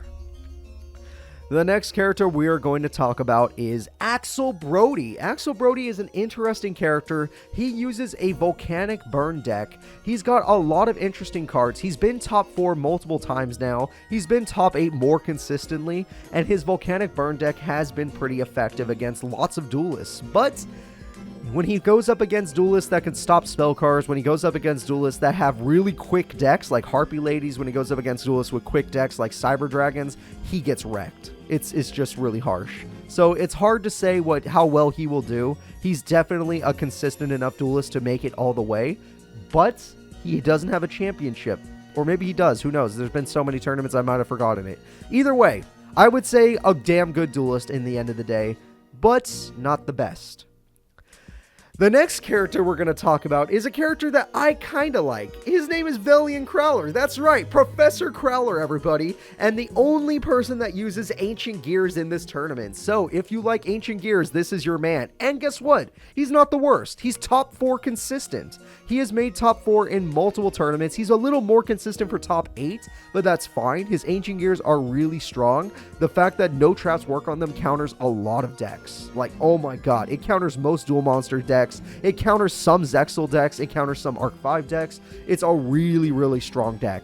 But he can be a little inconsistent, and his AI isn't the best. In fact, he's just been top 4. He hasn't gotten any better than that. So, Crowler, I gotta say, you're an interesting duelist. You have a chance of winning the tournament, especially if you have a good bracket. But overall, the Ancient Gears are just top 4 material. They're not consistent. Well, not in this tournament, but top 4 in other tournament material. So, we'll see how he does in a big tournament like this.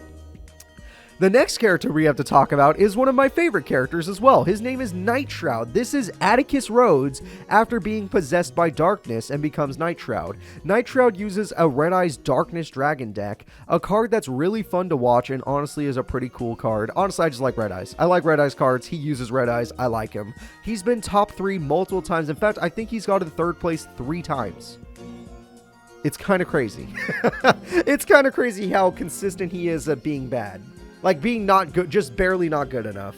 Overall, Night Shroud is a pretty interesting deck. Sometimes he breaks, sometimes he destroys his opponents. Overall, I would say his deck is okay.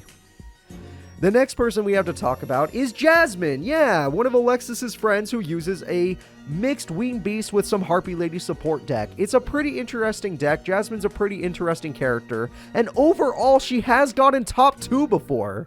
She's made it to the... Oh, wait, top 4. Sorry. Oh, God, the cops are coming.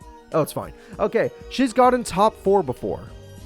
She has literally gotten top 4 before. She's mostly top 8 in GX tournaments, but in inter-series tournaments, she's top 4, which is pretty interesting. Her deck can be pretty consistent, and it's fun to watch. So, good for her. But you know who's better than her? Her friend Mindy. Mindy, the person who has earned the name Burn Queen. In fact, she shares it with somebody else, but it's fine. Burn Queen Mindy uses a cutesy beast deck that has a lot of burn card support. And she is the only character in this series that I have allowed to have Messenger of Peace, but 1 copy. She's supposed to have a more stally deck. I'm not going to allow that to happen. I hate stall decks, so I've kicked them out. But either way, Mindy is a pretty consistent duelist. Even without the Messenger of Peace, she's been top 4. With it, she's gotten she's won a tournament. So overall, a really consistent, fun duelist to watch. She is a champion, and her tournament is one of the biggest tournaments I've ever thrown because it's actually one of the most watched tournaments. Her tournament championship, so many people tuned in for it. It was amazing. The next character we're going to have to talk about is kind of funny. It's Dimitri. Dimitri in GX was a character that copied lots of people's decks. He copied Crowler's deck. He copied the King of Games deck, Yugi. But at the end of the day, he ended up copying Jaden's deck. So Dimitri in this game is copying Jaden's deck, and he's using elemental heroes that are in the middle of the road. They're not Jaden from Season 1, but they're definitely not Neospatians, and they're not evil heroes, and they're not masked heroes. They're elemental heroes that were created in the future. The one elemental heroes that are like, oh, one elemental hero card and one fire monster. One elemental hero card, one water monster. One elemental hero card, one wind monster. That kind of stuff. So he's got interesting elemental heroes and is a pretty effective guy. Honestly, his deck might be pretty good to watch out for. But in tournaments, he does not perform well. The next character we have is the original Burn Queen. This is Sadie. She won the first ever Tag Force 2 tournament. She is a champion just like Mindy, but her deck has become very inconsistent. She still wins duels. Don't get me wrong. She's still top 8 material when it comes to the tournament she participates in. But it's not consistent enough for her to win tournaments. So overall, I would say original Burn Queen Sadie, fun to watch, cool character, not the best. But the person she works for, Dorothy, yes, both of these Duel Academy people, is a lot more interesting to talk about because Dorothy, even though her tournament record is terrible, that's because I never allowed her to really use this deck to its full potential, which I will be doing for this Shadow Realm tournament.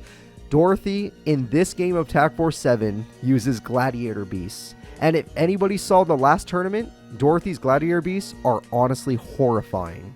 They are so strong. They pop monsters, they pop spells, they pop traps. They do not allow you to play Yu-Gi-Oh! They are busted and they are terrifying. But she still hasn't gone farther than top 8, so what do I have to say? That's it. The next character is an interesting one. It's Fonda Fontaine. Yes, the nurse of the school, one of the professors of the school, and the champion. Yeah, Fonda Fontaine won the Tournament of the Meek, which granted is a tournament of weaker characters, but she still won that tournament. And honestly, she has done pretty decently since then. Her deck has been okay.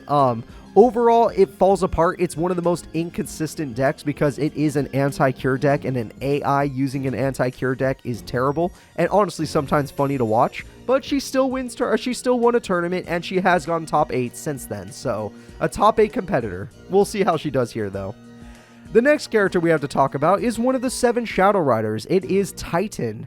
Titan is an interesting character because he uses Archfiends, and he doesn't use them that poorly. He's been top 16 multiple times, and top 16 doesn't sound like much, but I'm talking about top 16 in like 60 character tournaments, so it's not that bad. Overall, I would say Titan is not one of the better duelists, but he's still a better Shadow Rider. Way better than like a Beatos anyway. Overall, I would say he's a meh character. Pretty meh. The next character we have to talk about is the strongest of the 7 Shadow Riders in the show, Amniel. That's right, Professor Banner. Amniel uses a Helios Macrocosmos deck, which counters so many decks in this game. Literally, Macrocosmos shuts down so many decks, and he beats some of the best duelists in the game. He's been top 4 consistently, never won a tournament, never really been to the finals, but honestly still a very strong deck. Problem: he is trap card reliant. He needs his Macrocosmos for his deck to really work effectively. He does have Dimensional Fisher, and he has some monsters like Banisher of the Light to help, but overall we've seen him lose duels to some weak duelists simply because he couldn't top deck the card he needed, which was Macrocosmos. The next character we have to talk about is the most recent GX champion and the champion of the Tournament of Darkness. That's right, everybody. It's Camula. It's Camula, guys, the Vampire Queen. And honestly, she is awesome. Her vampire deck was so crazy to watch in the Tournament of Darkness. She pulled off so many combos using her Vampire Kingdom field spell. Her Vampire Lord is super consistent, and honestly, her deck is a beast. In fact, and the only people that can probably beat her deck are people that counter graveyards, because she uses her graveyard really effectively. She is a champion. She's gotten second place in other tournaments. She's gotten top 4 in other tournaments. She's gotten top 8 in other tournaments. She's one of the most consistent duelists, and she finally has a championship belt under her. Well, she has a championship belt, which is great. So, amazing duelist, really fun to watch. We'll see what happens. That's Camula, everybody. The next duelist to talk about is the Chumster. It's Chumley, everybody. This man is an interesting anomaly because he actually has some intelligent AI. His AI is known for making some of the best plays we've ever seen an AI make, and it's pretty interesting to watch. He has gotten second place in some tournaments. He's gotten top 4 in some tournaments, but he is most consistently known for being a top 8 duelist. He has never won a championship, but he does do pretty well with his Dez deck. He's got Dez Kangaroo, Dez Koala, Dez Nimble Mamanga. It's a beast deck. He has the busted Ayers Rock Sunrise card that he drew himself, and his boss monster, Master of Oz, has put many duelists to shame. This guy has knocked out some of the best duelists in the tournaments, and he's lost to some of the mid-range duelists. He hasn't lost to the worst duelists, but he's lost to some of the mid-range duelists. So, Chumley, a pretty consistent character, but not strong enough to be a champion. But who knows? Maybe that'll change today.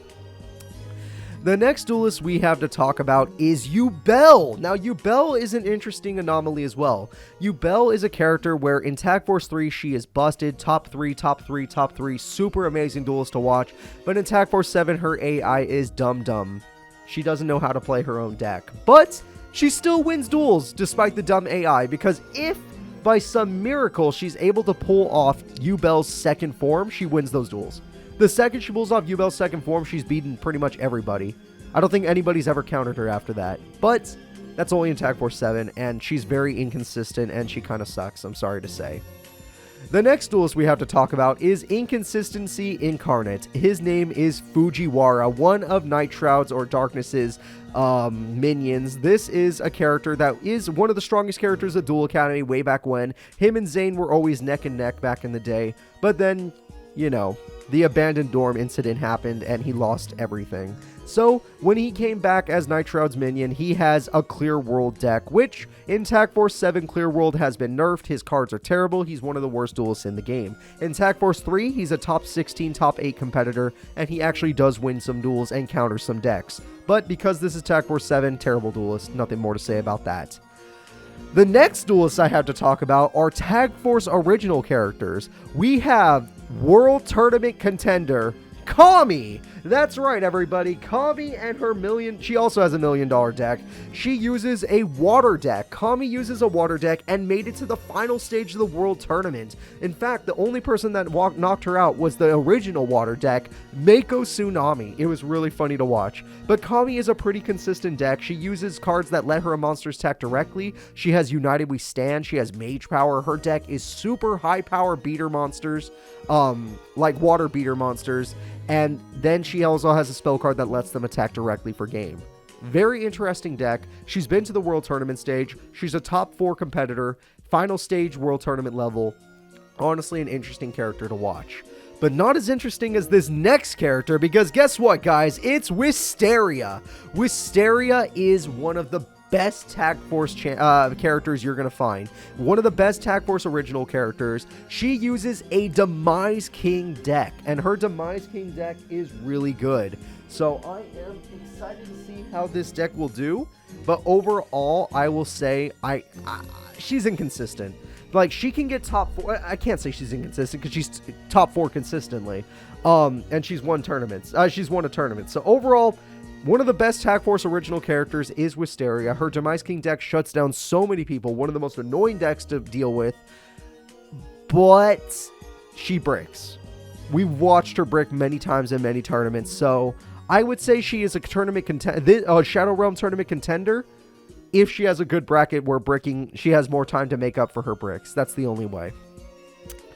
The next character we have to talk about is Alice. Alice is a Tag Force original character and an interesting one because she uses Yuria, the Lord of Searing Flames. She is a continuous trap card deck, which is really annoying to deal with, and her Yuria card she could summon pretty easily and is really strong.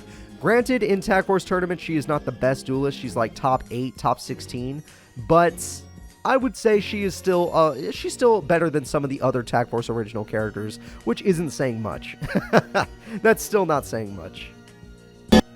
The next group of characters I want to move into are the 5Ds characters, and honestly, Yusei Fudo is going to be the first one, and he is a multiple-time champion, one of the most consistent characters. He started off as one of the worst characters in one of my tournaments, but as time went on, his deck just got better and better, or at least his AI got better at using it, and now Yusei Fudo is easily one of the biggest threats, top 10 duelists in this entire game.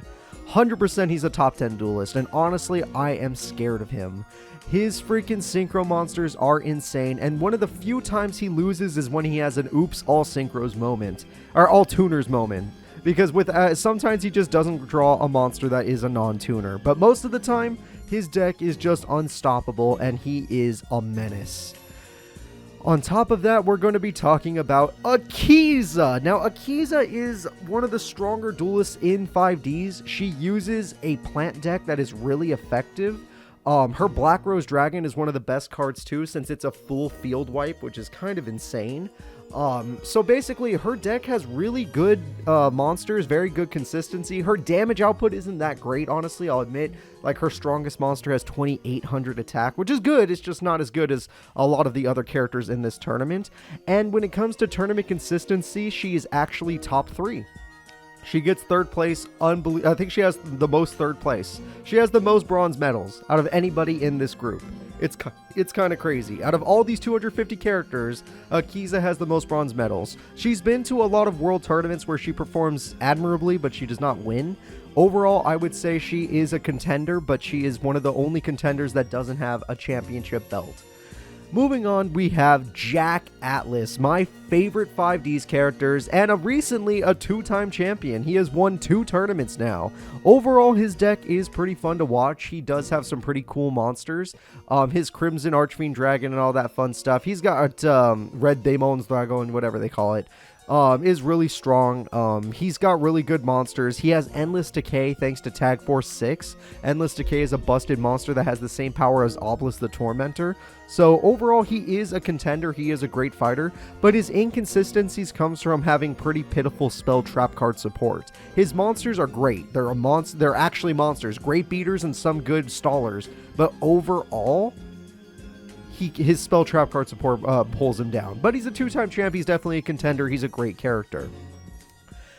But now it's time to talk about the number 1 character in all of these AI tournaments. This is Crow Hogan. Crow is literally the strongest character to ever appear in my tournaments. He has won so many tournaments. He's always top 4 consistently, and he won the largest tournament I had ever thrown to date, which is the 200 character tournament.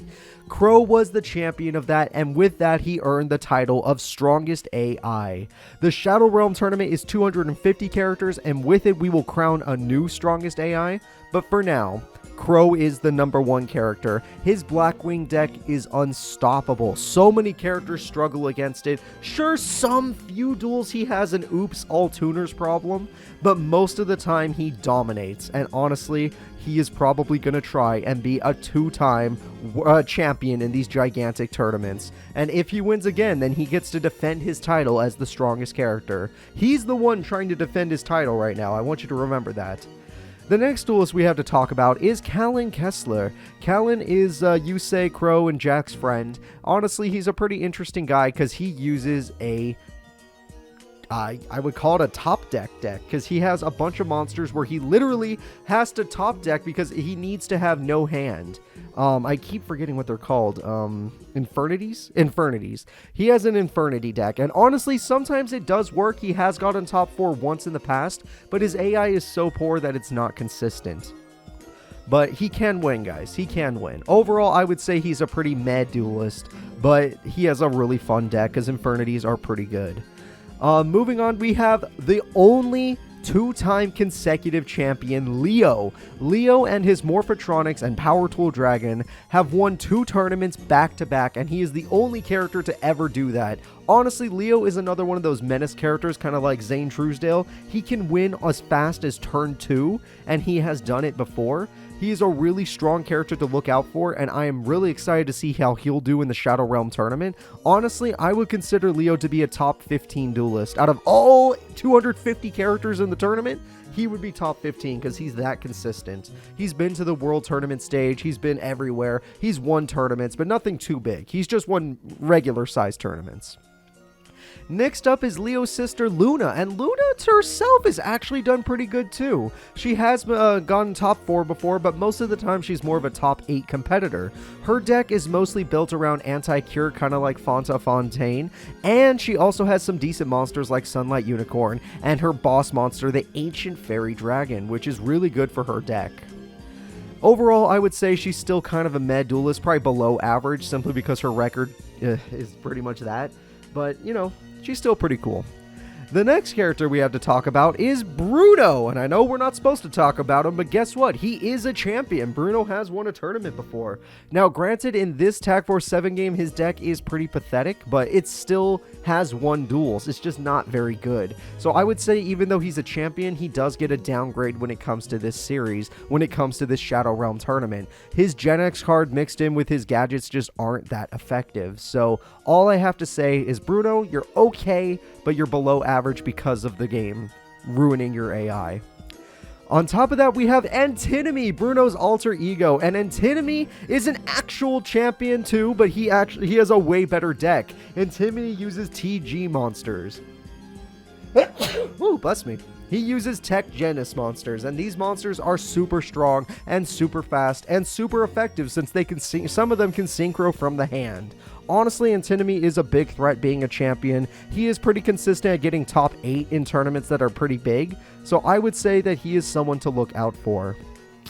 The next character we have to talk about comes from Team Unicorn, and as everyone in my comments say, it's Team Brony, Andre. Andre from Team Brony is actually a pretty effective fighter. He's got a lot of tactical cards to ruin his opponents, especially he is really good against high attacking opponents because most of his cards negate that kind of stuff or burn the opponent for that kind of stuff, and he's a really fun character to watch. In tournaments concern, he's usually a top 8 contender, but nothing better, so I would say he's kind of a mad duelist when we're talking 250 characters, but if it was just a 5Ds tournament, he's top 8, so it's not bad.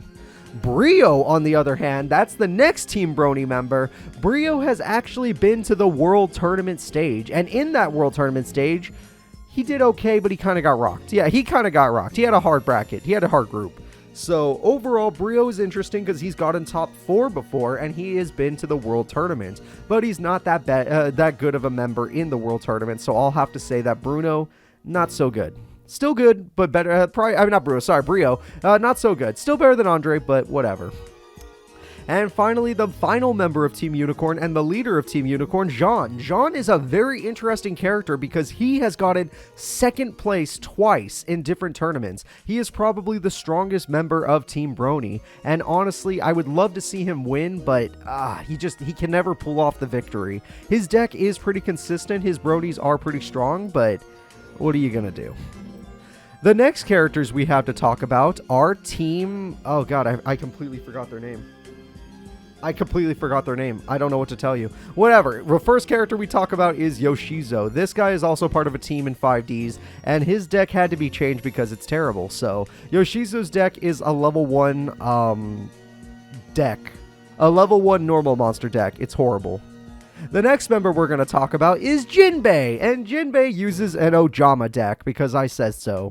Also, horrible. Terrible.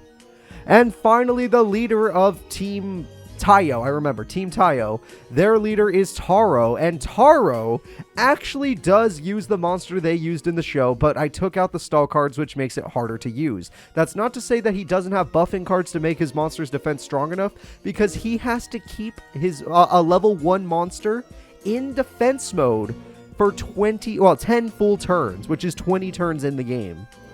For 10 full turns, he has to keep a monster in defense mode to summon Zushin the Sleeping Giant. And if he does summon Zushin, he probably will win the duel. But he won't because he sucks. These are terrible characters. All of them. Easily top 10, top 20 worst characters.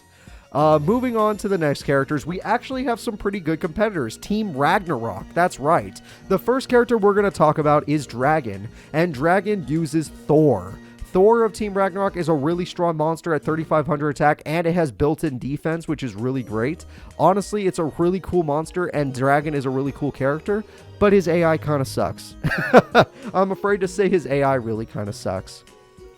The next member of Team Ragnarok is Brave, and Brave is the Loki user at 3,300 attack with built-in trap card protection. It's a pretty cool card. Honestly, he summons it pretty often compared to some of his other Team Ragnarok members, and he goes farther than the other two sometimes, but he kind of sucks too, honestly. Sorry. The next person, if you really want to get into it, is Harold. Harold is the leader of Team Ragnarok, and he uses Odin. And Odin is the strongest one at 4,000 attack, 4,000 defense. It is a beast. And honestly, he has gone pretty far in tournaments as well, but overall, he kind of sucks because of the AI. There's not much you could do about that. The next members I have to talk about are part of Team New World, and they are a sad story because Primo is the first member, and he uses a pretty cool monster that is level 1 with 2,500 attack that stops your opponent from using one spell card each turn, which is really good. But the problem is that these boss monsters that Team New World use are completely counter synchro monsters. They're all about destroying synchro decks. Problem: this is an inter-series 250 character tournament. Very few people use synchro monsters. Only the 5Ds group, some of the Tag Force characters, and maybe some Zexal characters and Arc 5 characters. It's not that many. So honestly, Primo is going to struggle despite being a champion. The next member is Lester. Lester uses the worst of the Mech Lords. His monster is a wind version. It has 2,200 attack, doesn't really have a great effect, and is just a terrible monster altogether. Honestly, he's going to get wrecked. He sucks. The next member is Jacob, and Jacob is a very interesting member because his monster could have a potential of 4,000 attack and more, but 4,000 is like the most consistent he can get. And that boss monster for the Mech Lords is really, really good, and it's not even that hard to summon. Jacob is also a champion and has qualified for a world tournament stage where he sucked because he had to fight other decks that don't care about synchro monsters. So overall, I would say he's probably one of the better members, but he sucks because inter-series tournament, guys. The next member is the leader of these guys, Aporia, and Aporia sucks in this game too. He uses all of the Mech Lords, and all of them suck together. They slow down his deck. So, even though he's the leader of the Mech Lords and has his own version of them, which is really strong, he rarely summons it. He has summoned it. He's rarely summoned it, and it sucks. It just sucks. He can't win. Not in this inter-series tournament. The next character I have to talk about is a menace in the 5Ds tournaments. His name is Zone. Zone is the final enemy of 5Ds. This would be GX's Darkness or Dual Monster Zork. This is the final enemy in the show. This is the most deadly enemy in the show. But even though he has busted Time Lords in Tag Force 7, they literally nerfed the AI and made him way worse. I don't know why they did this. Even though he is a champion in Tag Force 6 and a World Tournament contender, when he gets the World Tournament, the Inter-Series Tournament in Tag Force 7, his AI sucks. So even though he's a champion, I have to give him a low rating. It kind of sucks. The next characters we have to talk about are Sherry LeBlanc. Yeah, Sherry. She has actually performed pretty well in some recent tournaments, and her cards are pretty interesting to watch. She has Chevalier de Fleur, some fusion monsters, some good beaters monsters, and honestly, her deck is pretty fun to watch. It's pretty strong. Overall, I would say she is an okay member of the tournaments, but in the 250 character tournament, she's got a lot to live up to. The next character we have to talk about is Officer Trudge. That's right, everybody, the policeman himself. And Officer Trudge is an interesting case because he has a busted monster. He is Goyo Guardian. And honestly, that card is so good, but overall, his deck can be a little inconsistent. Even though he has done really well in tournaments before, his deck's inconsistencies do shine through. When he does pull off Goyo Guardian, he usually wins, or when he pulls off Colossal Fighter, his true strongest monster, I would say he usually wins. But overall, Officer Trudge is just an okay character. The next character we're going to talk about is Mina. Mina is an interesting case where the 5D's character, the Tech Force 6 game decided to give her a busted deck called Dark Lords, and her deck is so strong that not only has she been to the World Tournament stage, but she got second place in the World Tournament, but she's never won a tournament herself. She always gets second place, like second place, top 4, top 8. Second place, top 4, top 8, but she never wins a tournament. So overall, her deck is busted, and yet it's inconsistent. So it's consistent, but it's inconsistent because it doesn't win. So what am I supposed to say? The next character is an interesting one. We're talking about Lazar, Jaeger, if you're playing the Japanese game, whatever. Lazar is an interesting character because he uses a stall clown deck, or jester deck, which I decided he's not allowed to have. I have gifted Lazar my clown deck, my actual clown deck. For those of you that don't know who I am, my name is Casual Cooper, and in real life I am a clown duelist. I use clown decks, so that is what Lazar will be using. He's got Dream Clown, he's got Crass Clown, he's got Pedon, he's got Ruikishin Clown, he's got the boss monster, Bickery Box. That's right, everybody. And he's going to use my deck to go to the finals. At least he better. No, honestly, that's my deck, and an AI using it sounds terrible. He's going to get a terrible rating. The next character we have to talk about is Carly Carmine, a character I actually like. I think she's pretty cool. Carly Carmine's deck is Fortune Fairies, and they are god-awful until they're not. She is spell card reliant, but she has gotten top 2 before. She has gotten second place, she's gotten top 4, she's gotten top 8. She's gotten far in huge tournaments, like the 200 character tournament. She got in top 8 range. It was insane. She had a miracle run. She has summoned 5 monsters with 15,000 attack at one time. She is a beast, and she will be interesting to watch despite the fact that she is not a tournament winner. The next character we have to talk about is Misty, and Misty is Carly's friend, and guess what? Misty is a tournament winner. She won the Season 3 World Representative Tournament, and she made it to the World Tournament stage where she performed pretty well. Honestly, her Giga Gaga Gigo deck is pretty strong, and it has pretty good consistency. It's a really strong water deck that lost to Mako Tsunami, sadly, but overall she does pretty well. The next character we have to talk about is Greiger, and Greiger is an interesting case because he uses these weird monsters like Spell Reactor, Trap Reactor, Summon Reactor, and their big boss monster, which is really cool. And it's a really strong deck, but he also has an Earthbound Immortal. That's right, he is one of the Dark Signers, and his Whale Earthbound Immortal is one of the better ones. So overall, I would say his deck is really consistent, really good. He's gotten top 2 before, he's gotten top 4 before, but overall, he is not that great. He hasn't won a tournament, and he hasn't been to the top 2, top 4 that often. It's pretty rare. The next character we have to talk about is Divac, another Dark Signer character.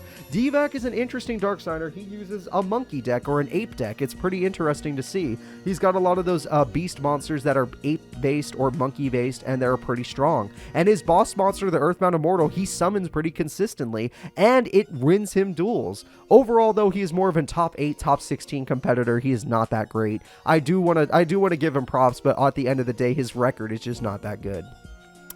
The next character we have to talk about is the leader of the Dark Signers, Roman Godwin, or Goodwin, your choice. Roman Godwin is an insect user, and he has the Earthbound Immortal of Uru. Uru has 3,000 attack, 3,000 defense. It's one of the better Earthbound Immortals, and honestly, his deck is pretty annoying. I've taken out all of his stall strategies, but his spider cards are still pretty strong, and he summons his tuner his synchro pretty consistently.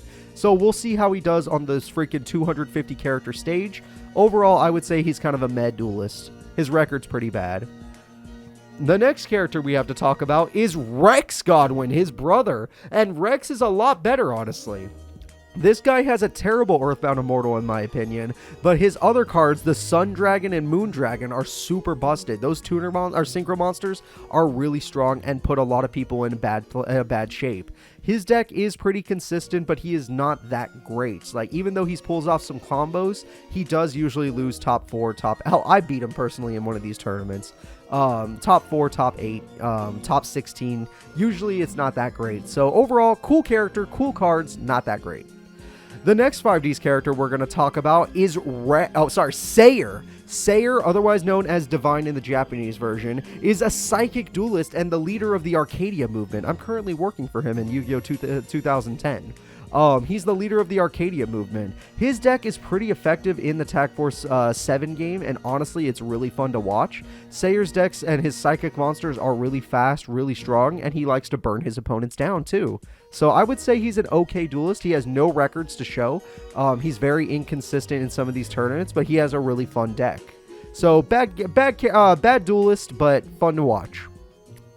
The next character is the original Speed King, Hunter Pace. Hunter Pace uses a fire zombie deck known as the Skull Flame deck. The Skull Flame deck is pretty interesting to watch. It's a pretty fast deck, but the strongest card in his deck has 2600 attack. So even though his deck is fun to watch and it's pretty fast and he can get out his boss monsters pretty easily, they're pretty weak. So he can be overpowered pretty fast. So overall, fast character, but gets overpowered by a lot of decks. So not very consistent, not very good.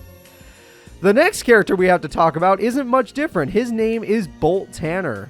Bolt Tanner, otherwise known as Jin Humura, is literally a Ushi-Oni deck. His boss monster is Giant Ushi-Oni, and he uses cards like Jirai Gumo. So he has low-level beater monsters that are pretty good, but his high-level monsters, the strongest one only has 2600 attacks. So his deck also runs into the power problem where he gets overpowered. It kind of sucks, but at the same time, it's fun to watch him play because I like Ushi-Oni. I played enough Forbidden Memories to like Ushi-Oni. At the end of the day, though, not a great deck, not very good. The next 5Ds character we have to talk about is pretty good, though, and is fun to watch. That is the Underdog Rally. Rally's deck is pretty cool because it is a deflection deck.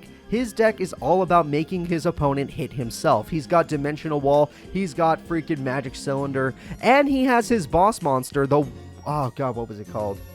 One-shot supporter? I don't know. I don't remember. It's Turbo Cannon something. I don't know. All it does is it pops up opponent's monster and they take half the attack points as damage. It's really good for Rally's deck. And Rally has consistently gotten top 4, top 2. They've gotten second place twice now. Consistently gotten top 4 and has been to the World Tournament stage where they performed okay. Overall, Rally is just a pretty good duelist because it counters a lot of people's deck. But Rally's decks that are aggressive, high power decks, but Rally's deck gets countered by more tactical decks that dealing with spell and trap cards, or decks that just counter back row. So, it's an interesting character, but can be countered. The next character we're going to talk about is a Page 3 duelist. A Page 3 duelist as an Attack Force original duelist, as in Tasha. Tasha is an interesting duelist because she is the only 6 SAM user in this tournament. If you are into 6 SAM monsters, guess what? That's what she's bringing to the table. Her 6 SAM monsters are pretty strong, and she even has the synchro monster of, what's this thing called? Legendary 6 Samurai Shinen. And she's got a lot of the powerful 6 SAM cards. For Tag Force Page 3 duelists, I would say she's pretty good, especially for one of these Tag Force original duelists. But the next duelist that we have to talk about, Daisy. Daisy is an even stronger one in my opinion because she uses Dragoonities. Her Dragoonity deck is pretty effective. She's gotten top 8 pretty consistently, but she never quite makes it to the tournament, so it's pretty or the World Tournament stage.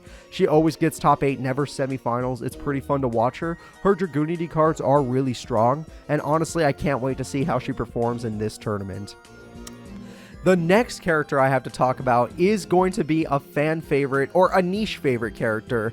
Her name is Laura. She is a Tag Force original character, and she is the Skull Servant deck in this game. She uses cards like the Lady in White, Skull Servant, King of the Skull Servant, her boss monster. She has White Prince, and she has cards to search those out. She even runs Zombie Master and stuff like that. Her deck is actually pretty good, but she's the same as the last character, Daisy, where she is more of a top 8 character in the tournament she's performed in. Still a really fun deck to watch, a really effective deck, and honestly, I can't wait to see how she does in this 250 character tournament. So, if you like decks that are King of the Skull Servants, this is the only one you're going to find.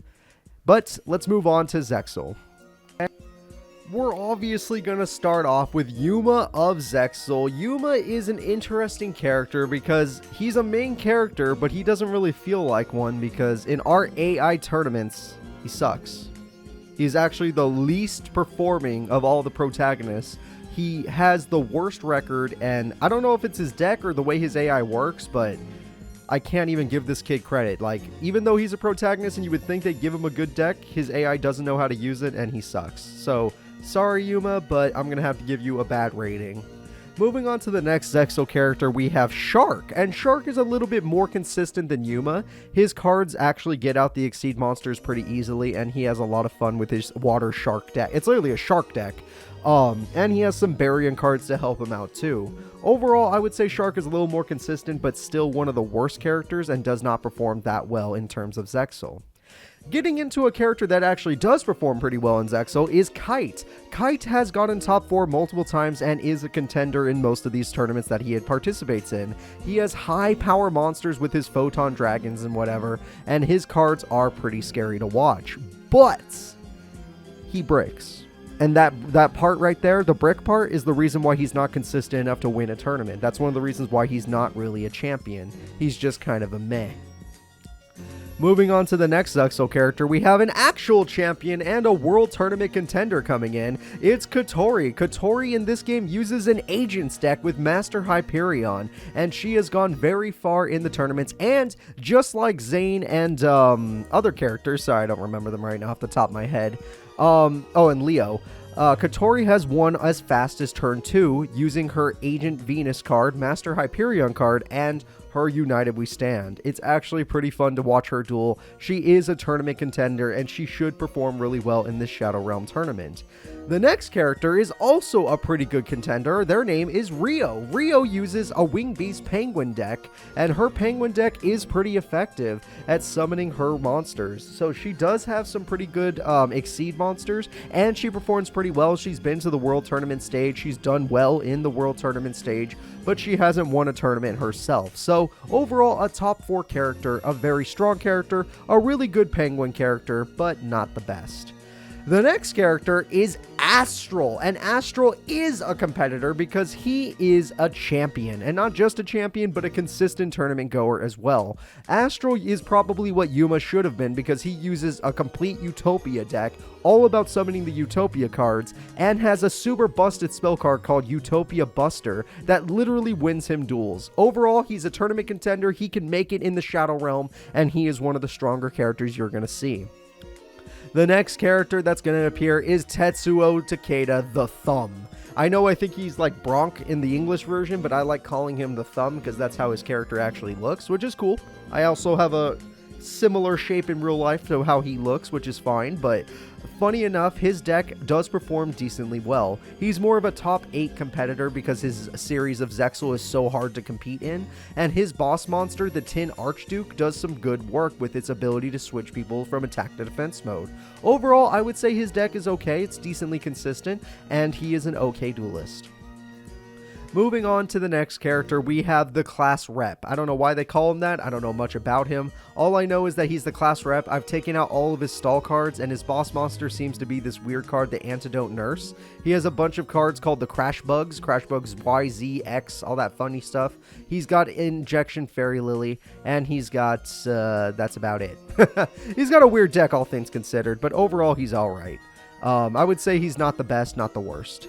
The next character we have to talk about is a character I don't usually allow in my tournaments, but I will allow for this one. His name is Flip Turner, and he uses a complete Ghost Rick deck. Now, Ghost Rick decks can be kind of stally, which is why I don't usually allow them, but I'm going to bite the bullet on this one and just let him use his Ghost Rick deck. Honestly, his cards are pretty funny to watch, and I do like their effects. It's just the fact that they're kind of slow. Overall, I'd say his best monster is Ghost Rick Dork Lord. I don't know if that's its actual name. It's kind of stupid, but I like it. And his Ghost Rick cards are pretty effective. The next character appearing in the tournament is a funny character as well. It's Cat-chan.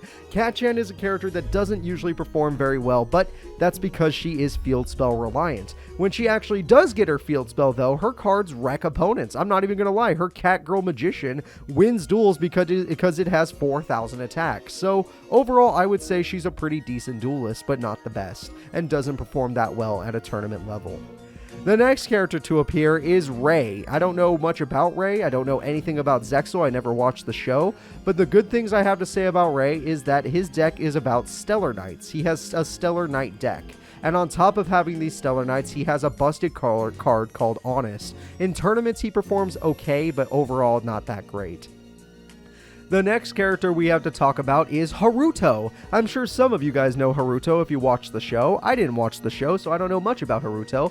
All I do know is he's a psychic duelist. He uses psychic cards, and his best psychic card is probably Master Gig. I don't know what this card is. Oh, maybe not Master Gig. He's got other good cards too, but he's a weird duelist. I don't know Psychic Duelist that well because Psychic monsters didn't exist in my era of Yu-Gi-Oh! So, what am I to do? I stopped playing Yu-Gi-Oh! After GX. The next character we have to talk about is Orbital 7, a very interesting machine monster that has his own card and has another card Lilybot, which I find very funny. His boss monster is known as the Googly Eyes Drum Dragon, a very powerful monster with 3,000 attack. That is actually pretty effective for these tournaments, and he's got good consistent spells and trap cards. Overall, I would say Orbital 7, a guy who's gotten second place in tournaments, is pretty good. The next character is the person who beat Orbital 7 and won the tournament that I was talking about. It's Gotche. Gotche, I don't know his name in the English version, is a heroic user. He uses cards called Heroic Challengers, and they are super busted. And his most powerful card is a card that literally breaks the game and has won him many duels. It's known as number 86 Heroic Champion Ragomians, and he also uses a busted card called Heroic Champion Excalibur. Overall, his deck is super annoying to deal with, and there's a reason he's a champion. He's going to be a contender in the tournament. The next character we have to talk about is Dextra, also known as Droite in the Japanese version. Dextra is an interesting character as well because she uses something called Butter Spies? Swallowtails? Okay, Butter Spies. Yeah, she has Butter Spies. These Butter Spy monsters are pretty interesting. They have some pretty good attack and stuff. She's a top 8 contender when it comes to her own tournaments, but in 250 character tournament, I don't know. I would say her Night Polyoperative is okay. Overall, she's just a med duelist. The next character we have to talk about is an annoying duelist to watch. His name is Dr. Faker. Dr. Faker has some interesting cards, like a bunch of level 5 monsters. In fact, he might have a few monsters that aren't level 5, but most of them are level 5. He has some good consistent trap cards, but overall his spell cards are ass. His monsters are ass. He is ass. Not a very good character. Moving on to the next character, we have Trace, and Trace is a very interesting character, or you can just call him 3. Trace uses a deck called Chronomalies, and he has actually gotten top 4 before and been to the World Tournament stage. But he's never won in a World... He's never done very good in a World Tournament. But overall, his deck is pretty good, pretty fun to watch, and he has some pretty strong monsters. Chronomalies are things to look out for. So if you like Chronomaly monsters, this is the guy to go for. The next character to talk about is Quattro, or number 4, and this character is honestly gross. His deck is called Gimmick Puppets, and I don't know anything about Gimmick Puppets. I don't want to know about Gimmick Puppets. Their monsters look disgusting, alright? They're disgusting looking monsters, and I don't want anything to do with them. So, there you go. Honestly, in tournaments, he performs poorly. That's all I have to say. The next character we have to talk about is Cinco, or Quinton. He has number 5. He's a pretty interesting character. He uses some weird cards that are all about summoning high-level monsters, level 9, I believe. He's got Dyson Sphere and Chaos Dyson Sphere. Most of his monsters are Mecha Phantom stuff that can get his monsters up to level 9. Not a very consistent duelist, honestly pretty sad to watch. The next duelist that we're going to talk about is Tron. Tron is going to be a pretty interesting character in the tournament because he is a World Tournament contender. He's made it to top 4 before, but overall his consistency isn't the best that we've seen. He's never won a tournament. He's never really done that much. His monsters are good. They're called Heraldic monsters? Okay, I don't know anything about Zexal, so this is going to be tough. Heraldic monsters do perform well in our AI tournaments, and he's a pretty interesting character to watch. But overall, he's not going to... It's going to be hard for him to win a 250 character tournament, which is something I could say about all of these characters. The next character we're going to talk about is number 96. It looks kind of like Astral, but like eviler. And this guy has a monster called number 96, funny enough. It's Dark Mist and Chaos Dark Storm. It's a pretty okay deck overall. I would say his spell trap card support is okay. His monsters are ass, but his Exceed monsters are good. Overall, he does not perform well in tournaments, though.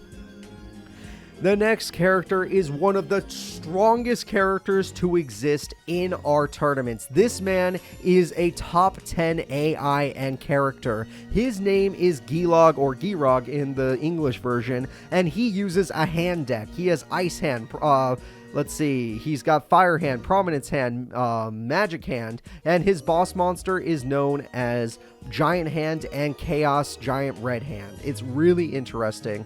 This guy has won so many tournaments. This guy is consistently top 4 in any tournament. He's been to every single world tournament where he always loses in the final stage. He always gets out of group stage. He is one of the most consistent characters you're ever going to see, and honestly, he is a top 10 duelist.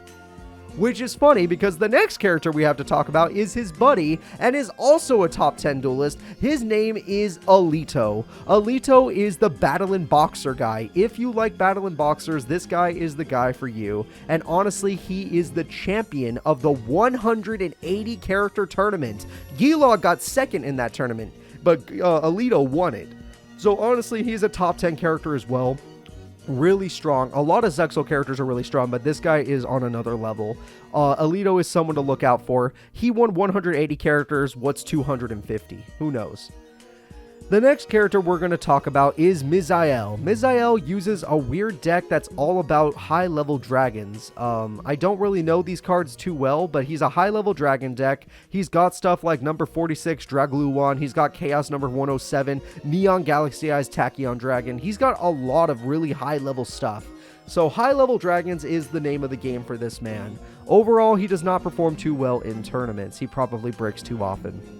The next character we're going to talk about is Durbe. I don't know his English name, but Durbe is an interesting character. He uses something called, I don't even know, Star Seraphs? Yeah, Star Seraphs. I don't know what Star Seraphs are. Maybe you guys do at home. And his deck is pretty inconsistent in the tournaments, so I'm not going to say much about this character. I'm just going to say he's inconsistent, but he has won duels. The next character we're going to talk about is Vector. Vector is an interesting character to talk about because he has Umbral Horror cards. Umbral Horror cards are pretty interesting to watch. His monsters are pretty tactical, honestly. They're fun to watch, but just mostly he's a tactical character. I would say his best card is maybe... I honestly don't know. I'm looking at them, I really don't know. He's got a lot of different ones. I'm going to ignore him, honestly. I don't know Vector too well because he does not perform that well in tournaments. He has had maybe 1 or 2 miracle runs, but overall his deck is inconsistent. The next character we're going to talk about is the Burying Spirit. It's a red weird spirit that exists in this game, and honestly it's also an Umbral Horror character. So that's 2 characters that use Umbral Horror, but he has another chunk of cards that also goes with them. It's not all Umbral Horror cards. He has Summoner Monk, he has Archfiend cards. He's kind of interesting. Overall, he does not perform well either. They're both not very good, but Burying Spirit has been to the World Tournament before because one time in his career he's got in 4th place. One time. So, what are you going to do? The next character we're going to talk about is Esper Robin. Esper Robin is a very interesting character. He uses cards called DD Esper Star Sparrow. It's a very interesting deck that has performed okay in some tournaments. He's not very consistent, but he does have probably one of the strongest cards I've ever seen in the entire game, called Super Dimensional Robot Galaxy Destroyer. I don't know anything about this card. He's never summoned this card, but if he ever does, it's probably going to break the game because it's way too strong. Overall, he's an interesting character, but doesn't really do much in tournaments. The next character we're going to talk about is Yamikawa, and much like Jean-Claude Magnum, this guy uses a ninja deck, but his ninja deck is a little bit different. He uses cards like Earth Armor Ninja, Aqua Armor Ninja, Air Armor Ninja, Flame Armor Ninja, and his boss monster is the mighty Crimson Shadow Armor Ninja. Overall, this guy performs poorly in tournaments. I do not have much to say about him. He's not very good.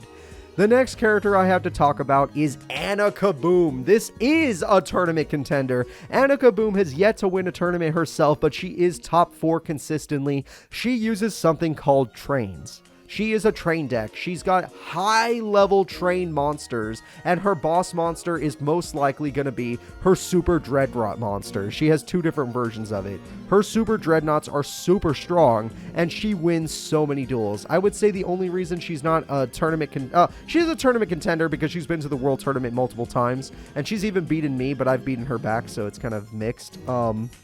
Overall, I would say she's a good duelist. She's someone you should look out for. Her deck just falls apart sometimes, especially when her opponent stops Exceed summoning.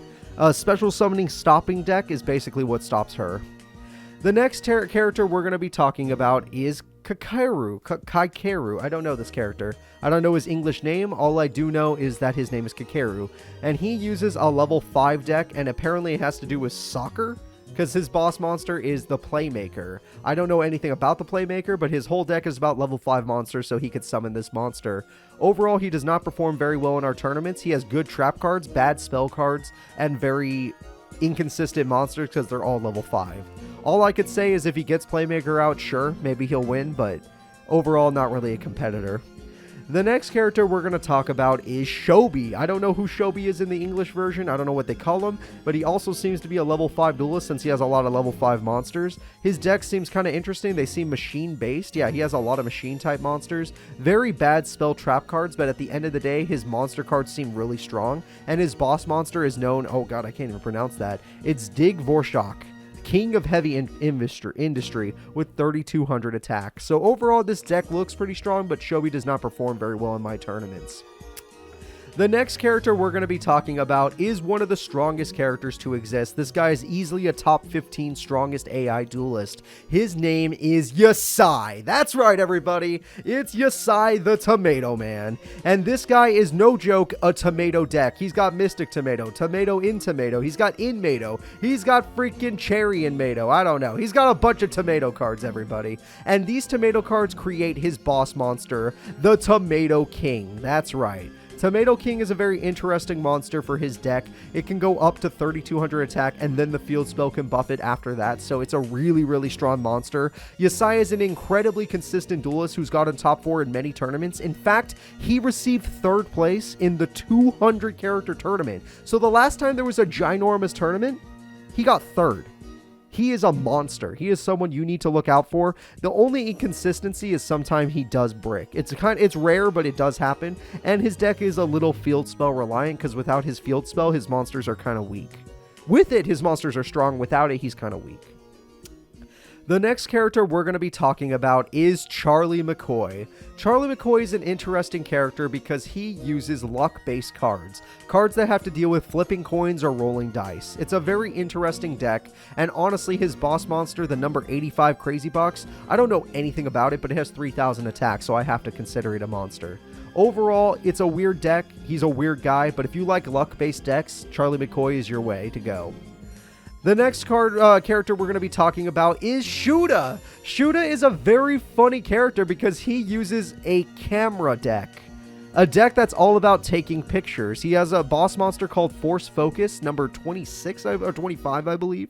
It's an interesting monster. Most of his deck is pretty low power. He has almost all monsters in his deck. He has like no spells or trap cards, which kind of holds him back. But overall, he's performed decently in tournaments, and he's a funny character to watch. The next character we are going to talk about, in my opinion, is the second strongest AI to appear in any of my tournaments. This character won the second world tournament, and it was pretty crazy to see her go. Her name is Dog-chan. That's right, everybody. Dog-chan is here. She is going to be in the 250 character tournament. She won the freaking second world tournament. She won the waifu tournament, which, by the way, she's not a waifu. It was more of an all-females tournament, but it was called the waifu tournament for money. I did it for money. But overall, Dog-chan has won the tournament, and she did it with her dog deck. I'm not joking. Every card in her deck has to do with dogs or getting out dogs. It's really funny. Her boss monster is the Sumo King dog, which is really good against a lot of decks because even though it's low power at 2,600, what it does is it negates trap cards. It negates traps. It negates traps. It's so freaking good. Overall, her deck is super consistent. She's won multiple tournaments. She's won the second world tournament, which is extremely hard to do to win a world tournament. She is super strong. Her deck, I have almost nothing to say. Her AI is really consistent. Overall, she is a contender to win the entire thing. One of the strongest characters in this tournament. Watch out for her. Dog-chan's second strongest AI, in my opinion. The next character we're going to talk about is Aika. Aika is an interesting character that has only really shown up in Zexal tournaments. Her boss monster is kind of weird. It's called Battleship Cherry Blossom. I don't know anything about her cards, but she is basically a plant deck. She uses plant monsters that we haven't really seen before, like Ferocious Flora and Fire Lily, and I don't know what Cosmos is, but she has Cosmos. Overall, her deck seems pretty interesting, but in tournaments, she doesn't perform that well. So we'll see how she does in this 250 character tournament. The next character to be performing in this tournament is Umimi. Umimi is a weird character that uses some pretty funny monsters. They're called Indestructible Airship Hindcraft. She's got Unsinkable Titanica, extremely high-level monsters, and she uses something called Mecha Phantom Beast. So she's a Mecha Phantom Beast deck, and her goal is to summon her boss monster, the Chaos XYZ Sky Palace Babylon. If she's able to get this card out, honestly, she can do really well. In other tournaments, she's performed very well. Honestly, she's top 8 usually in Zexal tournaments, top 16 sometimes. She's a consistent duelist, but she's never really made it all the way. Never semifinalist, never finalist, never really that good. Still cool. Still a good character, though. The next duelist that we're going to talk about is Akari. Akari is Yuma's sister, and Yuma's sister uses, in this game anyway, an Evil Swarm deck, and her Evil Swarm deck is extremely consistent. She has gotten top 4 multiple times. I don't believe she's ever won a tournament, but her Evil Swarm Ouroboros card and all of these other Evil Swarm cards are extremely busted. Her Spell Trap card support is really poor, but her monster cards are god tier. In ginormous tournaments in the past, like the 180 character tournament, she actually got 3rd place. So she's someone to look out for.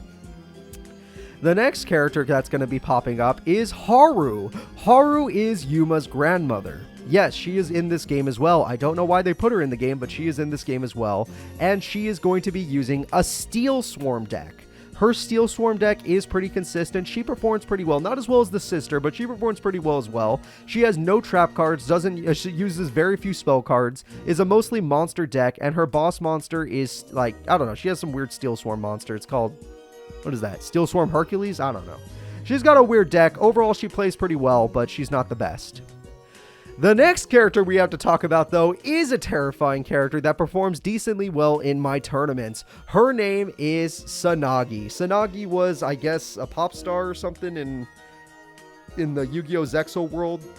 And in this game, they decided to give her something called Madolches. These Madolche cards are really strong and really consistent. She usually makes it to top 8 pretty easily, but because she's in a Zexal tournament, the opponents do somehow find a way to shut her down. Her boss monster is the Tiramisu. Madolche Queen Tiramisu is super effective because it just throws away cards. It doesn't pop them, which is why she's able to get rid of monsters that have protective effects that stop them from being destroyed, like Spirit Reaper. So at the end of the day, she is a really, really strong duelist, does really well in tournaments, but overall has never been top 4 material, which is kind of sad to say. But she is part of the Zexal tournaments, which is the hardest tournaments to perform in. Overall, Sanagi is someone you should look out for, despite the fact that she doesn't perform that well in tournaments. The next decks to look out for are going to be mostly the Arc 5 decks, but this game really doesn't have that many Arc 5 characters, so let's go ahead and get through them. They're going to be Yuya, the main character of Arc 5, and also the second weakest main character to exist in this game, just barely better than Yuma in tournaments, and honestly just kind of pathetic. Yuya is kind of sad, even though he has these cool little, what do they call, Performer Pal cards. They don't perform very well, and only when he gets his Odd Eyes Dragon out does he win duels, which is not very often. I gotta say, Yuya, you're pretty ass too. I'm sorry, buddy. However, his buddy Yuzu's on a different level. Yuzu has received top 4 in multiple tournaments and has been to the world tournament stage with her Meliodas cards. They're pretty interesting monsters, but sadly none of the fusions exist, which is something important that I've been told by my chat multiple times, because this is super early Arc 5, so sadly Yuzu's deck is very weak, but in terms of tournament performance, she does decently well. The next character to be performing is Sora, and Sora is an interesting character because he uses these weird, like, stuffed animal cards, and then they have these really fucked up, like, fusion forms with, like, scissors involved. I don't know. They're honestly extremely strange, and he has actually performed really well in tournaments before. He's even made it to the world tournament stage as well, so pretty interesting character and a lot of fun, but if he doesn't get his fusions, he loses pretty bad. The next character we're going to talk about is Gong Strong Noboru. That's right, everybody. Gong Strong is a very interesting character. He is the only character in this game that does not use any spells or trap cards. His entire deck is just monster cards, and those monster cards are really busted because they are super heavy samurais. Those super heavy samurais are monsters that are always in face-up defense position and attack using their defense stat, which means that they counter Mere Force, which is pretty big in our AI tournaments. Gong Strong made it all the way to the World Tournament. He's been top 4 before, and he made it to the final stage of the World Tournament, like top 4. It was so freaking crazy. He's a really strong duelist, but honestly, he's not the most consistent because having no spells and traps means he can get countered pretty hard by other characters. Moving on to the next character, this is, in my opinion, the third strongest character and probably the most consistent character we have in our AI tournaments. His name is Shingo. I think he has a different name in the English version, but Shingo is how I know him. Shingo uses a Yosenju deck in this game of Yu-Gi-Oh! Arc 5, and honestly, it is super busted. He is the first ever World Tournament champion. He won the first World Tournament. He is one of the strongest characters I've ever seen, and his Yosenjus are super hard to counter and are super consistent. Overall, he wins almost every tournament he's a part of. He gets top 4 in the tournaments he doesn't win, and only a few times has he lost very early in tournaments. So he is one of the best characters, easily number 3, the third strongest AI to ever exist, and I have to say that he is a menace. He's going to be someone you want to vote for if you think you want Yosenjus to be the number 1 character. The next person we're going to talk about is another high-tier top 10 character, Shuzo. Shuzo apparently is Yuzu's dad or something. I don't know. I didn't watch Arc 5. All I do know is that Shuzo uses a Fire King deck in this game, and his Fire King deck wrecks opponents super easily. He has one of the most consistent decks. He's won multiple tournaments. He's been to almost every World Tournament, if not all of them. He's very consistent, and honestly, he goes to the final stage very often. So this character, one of the best characters you're ever going to see, his Fire King High Avatar Garunix is super busted, and he makes it busted with his spell card combos. Honestly, his deck has burn, his deck has damage, his deck has everything. This guy is a beast. The next character we're going to talk about is Reiji, and Reiji is a very interesting character because he uses the Triple D deck, and these cards are really interesting. They're very pendulum focused. It's one of the few pendulum decks you're going to see. He has very effective monsters, and honestly, he has made it to the World Tournament stage multiple times.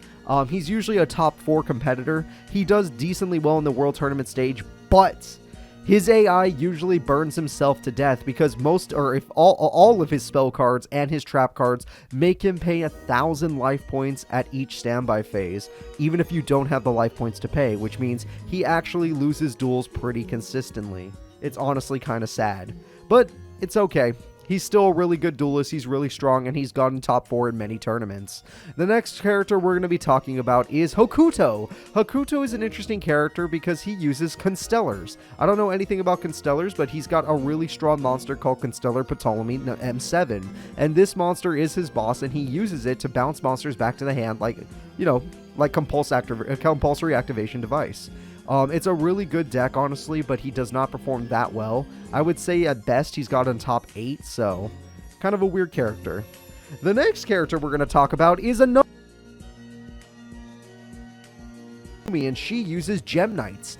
Gem Knight Masumi is pretty interesting. It's a fusion deck, which is why I like her, because I like fusion cards, and is a very consistent deck. She's gotten top 4 multiple times, I think top 2 even, if not won a tournament. She might have won a tournament before, I don't remember. All I do remember is that she's been to the World Tournament stage almost every single time. Her deck is super consistent. Her only weakness is she doesn't really have any good trap card support. The only thing she has is strong monsters with good spell card support, so you know, if you can get over her monsters or you have good counters to that, you'll beat her.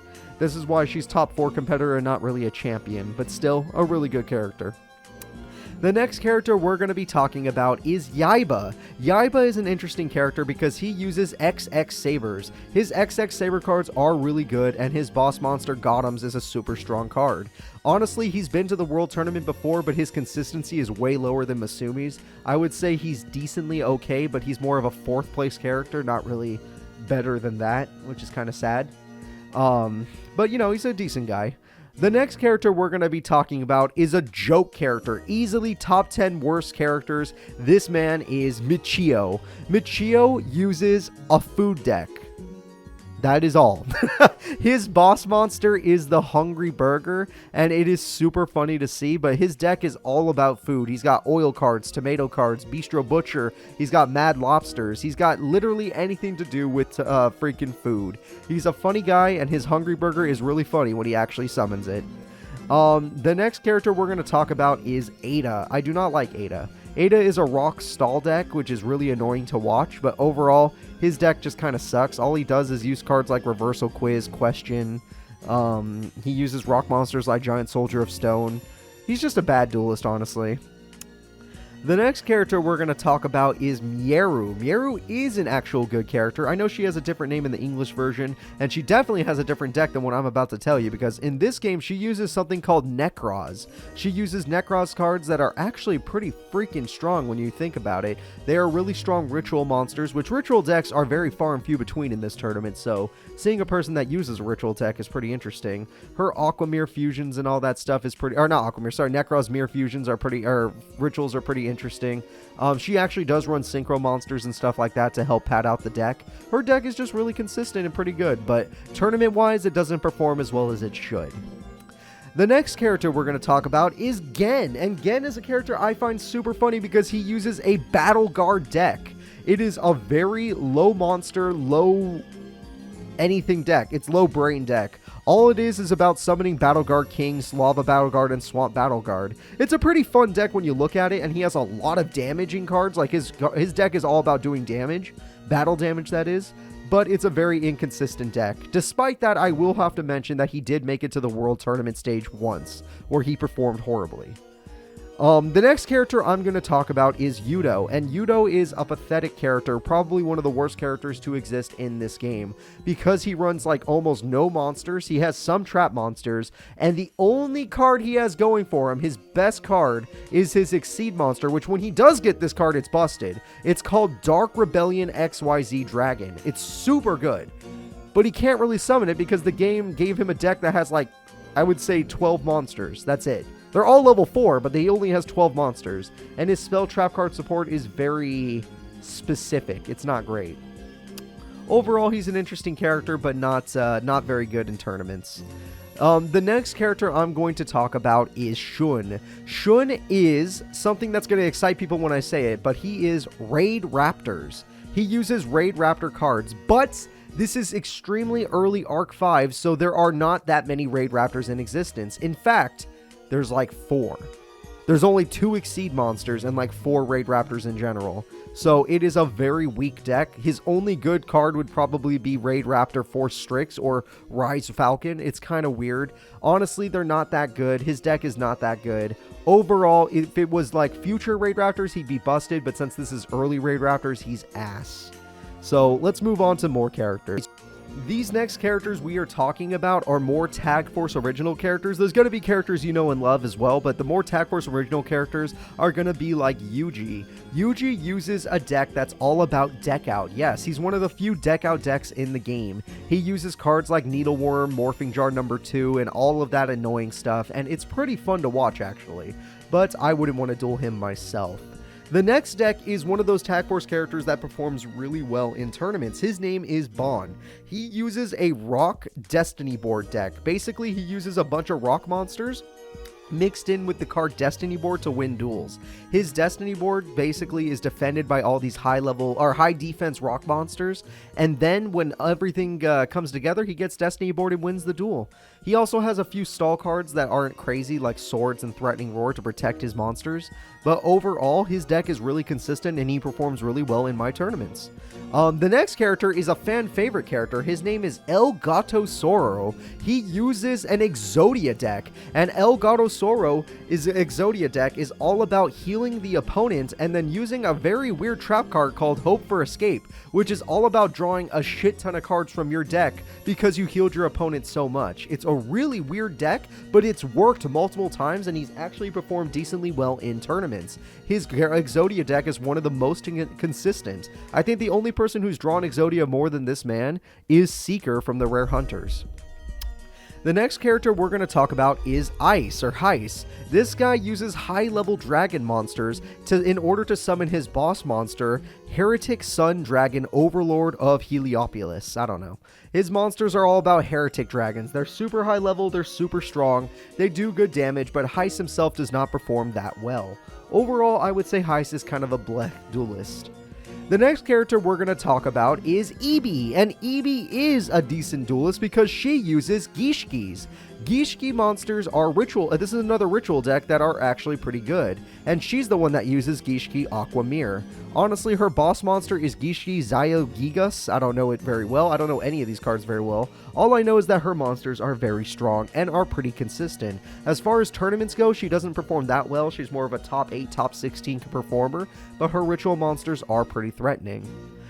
The next character is a pretty interesting character. Her name is Ai. She is another Tag Force original character, but the fans ended up giving her the nickname of King Arthur, or just Arthur. Honestly, the reason we call her that is because she uses a Noble Knight deck, and she made it to the World Tournament stage with this Noble Knight deck. So it's pretty funny. Ai is a pretty cool character. She's decent for a Tag Force original character. Her deck is actually pretty effective, and if you like Noble Knights, this is the girl for you. She definitely has some pretty good Noble Knight monsters and has made it to World Tournament stage. The next character we're going to talk about is illegal. Her name is Corona, and she is about using hazy cards. She uses hazy flame monsters. Her hazy flame monsters are kind of weird. She doesn't really perform that well in tournaments, but her best monster, the hazy flame Basilisk, I don't know what that thing is. It looks like a bird. Whatever it is, it's actually a pretty effective monster, and her deck does decently well in Tag Force tournaments, but overall not the best. The next character we're going to be talking about is Rinko. Rinko is a very interesting character because her deck is really consistent and gets her top 8 in tournaments pretty often. Her deck is Atlanteans mixed with Mermails. She uses Mermails and Atlanteans and has some of the most busted monsters in the game. In fact, her deck is so strong that she's taken out some of the best characters, but for some reason she keeps messing up against some of the worst. It's really weird. Overall, her deck is really good. It's just kind of weird that Mermails and I don't know, these Atlanteans aren't played as well. I feel like the AI doesn't understand them very well. The next character is going to be one that many people would probably hate because they've seen these cards all the time. His name is Masato, and he uses the Herald cards. That's right, Herald of Perfection, Herald of Ultimateness. His deck is all about saying no Yu-Gi-Oh! No Yu-Gi-Oh! For the other player. He's also known for using annoying traps like Royal Decree in order to stop the opponent from really playing any form of Yu-Gi-Oh! He is the anti-Yu-Gi-Oh! Deck. So technically he's a ritual deck, but he's more of an anti-Yu-Gi-Oh! Deck, and he's very annoying to watch. Surprisingly, the AI does not know how to use this deck very well, and he performs poorly in tournaments. However, if a human had control over this deck, I would say it's one of the best. The next character coming up is actually a Tag Force original champion. This character has won tournaments before. His name is Anchi, and he uses a Fabled deck. His Fabled deck is really strong, it's synchro heavy, and his synchro monsters are really good. He's got the Fabled Valkyrius. He has a busted card called Trishula. I don't know much about 5D's cards, but this Trishula monster is super busted whenever he summons it. Honestly, his Fabled cards are just super strong, super fast, and there's a reason he won the tournament. He's one of the few Tag Force original characters I actually say is strong. The next character we're going to talk about is Akira. Akira is also a pretty interesting character, all things considered. He uses something called Bujinjis. I don't know, or Bujinjis, I don't know. They're interesting monsters, but I don't understand them too well. Honestly, his cards are pretty effective. His Bujinji cards have won a couple, he hasn't won any tournaments, but won a couple duels. I just think the AI doesn't play it that well. So overall, pretty interesting deck. If you like Bujin decks, this is the deck for you, but I don't know. It's not for me. I don't really care about those cards. The next character is an interesting character. Their name is Rui, and Rui is an evil Soar user. This is a dinosaur reptile mixed deck called Evil Soars, and honestly, the damage from the Evil Soar deck is pretty effective. They have some pretty strong monsters in this deck. The problem is Evil Soars are pretty spell card and trap card reliant in order to pull off some of these combos, so the AI does not perform that well with this deck. Still, it's fun to see a dinosaur deck. They're not very common, especially in these tournaments. In fact, I would say they're super rare. Other than Rex Raptor and Tyrannosaurus, this might be the only other dinosaur, focused deck. Either way, if you like Evil Soars, Rui is the person for you. The next character we're going to talk about is one of the strongest Tag Force AI characters. This guy is Takeru. Takeru uses an Insector deck. His Insector deck has been really good in some of our tournaments. He's even gone in top 4 before with this deck, but he somehow gets outmatched because his AI isn't smart enough to use it. That's not to say he doesn't have busted cards. He has busted cards in this Insector deck, including Ally of Ally of Justice Cataster. I don't know why the game gave him that, but he has that on top of all of these Insector cards, and he is pretty effective. So, honestly, a scary character. We'll see how he does in this big tournament. The next character we have to talk about is Koichiro. This guy uses a deck that many of you might have heard of before. It's called Froggy Monarchs. He basically uses a deck about stealing your opponent's cards, or using your opponent's cards for tribute, or using Treeborn Frog for tribute in order to summon the Monarch cards. He has Mobius the Mega Monarch, Rise of the Mega Monarch. He has the Mega Monarch cards in this deck, and he has the Natural Monarch cards in this deck as well. But he also uses cards like Treeborn Frog, Swap Frog, and all of that stuff. So he is a pretty effective deck, usually gets top 8, but he is not the best. The next character we are going to talk about is Machina. Machina is a very interesting character because she uses Battery Man. If you like Battery Man deck, this is the only person that's going to use it, so this is the only person you can really go for. Her Battery Man deck has won a couple duels here and there, but she's not the most consistent duelist. I say her spell cards are kind of crap, honestly, but overall her monster cards are really effective. These Battery Man cards can work really well. So I would say she's someone to remember. Machina, if you like Battery Men, people. Vote for her if you want Battery Men. The next character I have to talk about is probably the most consistent Tag Force AI character, the most original Tag Force character. Her name is Angera, and she has won multiple tournaments with her Quillfort deck. Or Killfort deck. I actually don't know how to pronounce this. Whatever this thing is, it's Killforts, and they are pendulum monsters. She's one of the few pendulum decks in this game. They are super fast, super strong, but we've all been waiting for her to summon her boss monster, Towers. Literally, she has not done it yet, but she does have it. We have just been waiting for her to summon it, but she's won tournaments without it. Honestly, the card she usually wins tournaments with is Quillfort Shell. Either way, strong deck, very powerful, probably one of the strongest of the AI decks. Or Tag Force original character decks. The next person to come up is Sophie, and Sophie uses a weird deck called Watts. She uses some stuff like Watt Pheasant, Watt Chimera, Watt Hydra, just a bunch of Watt cards, which are Thunder monsters. Another very inconsistent deck. It drops, honestly, it has some pretty good support, like good spells and traps, but overall the monsters kind of are hard to get out, and the AI playing it just isn't very good. It's still a fun deck, though. I think these cards are interesting because I don't really get to see Thunder monsters very often. But, you know, Sophie uses Watts. If you like Watts, go ahead and vote for her.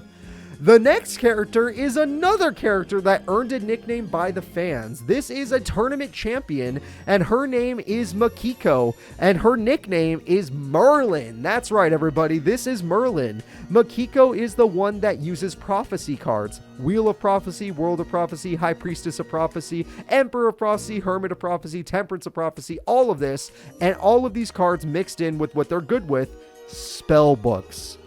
The reason she is so busted, the reason she is so good, the reason she earned the nickname Merlin from all the fans is because she is a spellbook deck. And these spellbook cards are really fast and really consistent. She has won one tournament and made it to the World Tournament stage where she did decently well, but not the best. It was honestly pretty good for a Tag Force original character. The next character we're going to talk about is someone that pisses me off because she is so terrifying, but she doesn't perform that crazy.